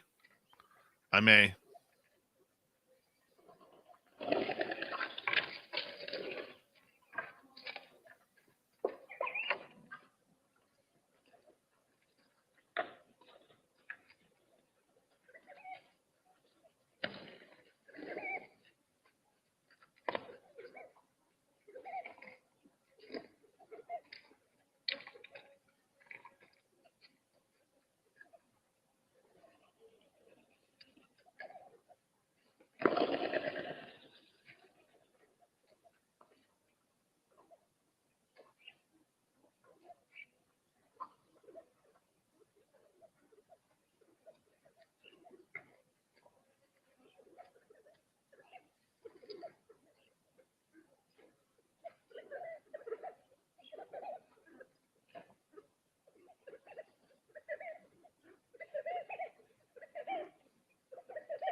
Sorry, guys. I'm just cleaning up some stuff here.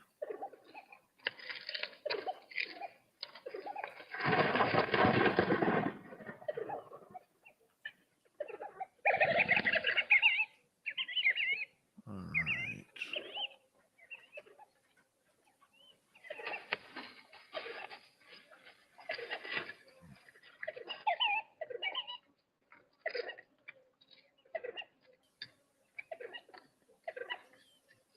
That done. That's done.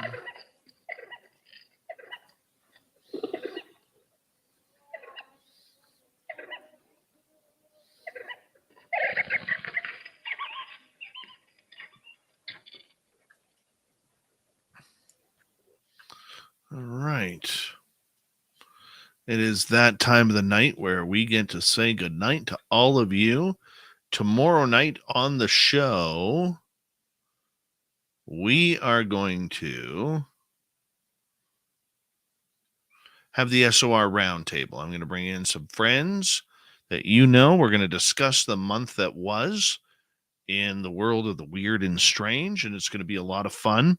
Thank you to our many super chatters tonight.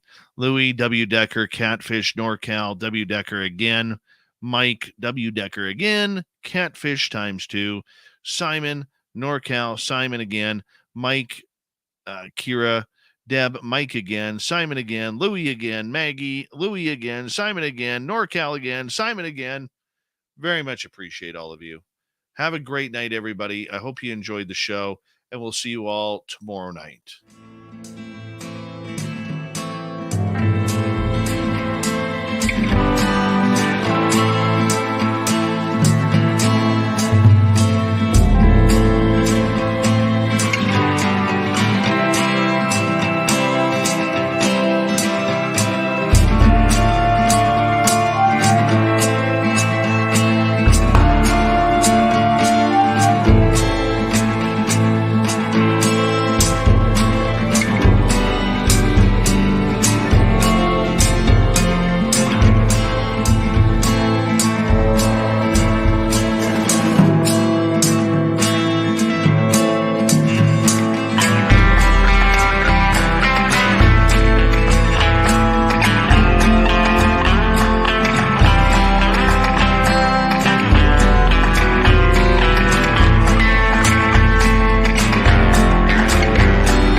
Stay healthy, my friend. You too. If you need bail money, give me a call. Always, Dad.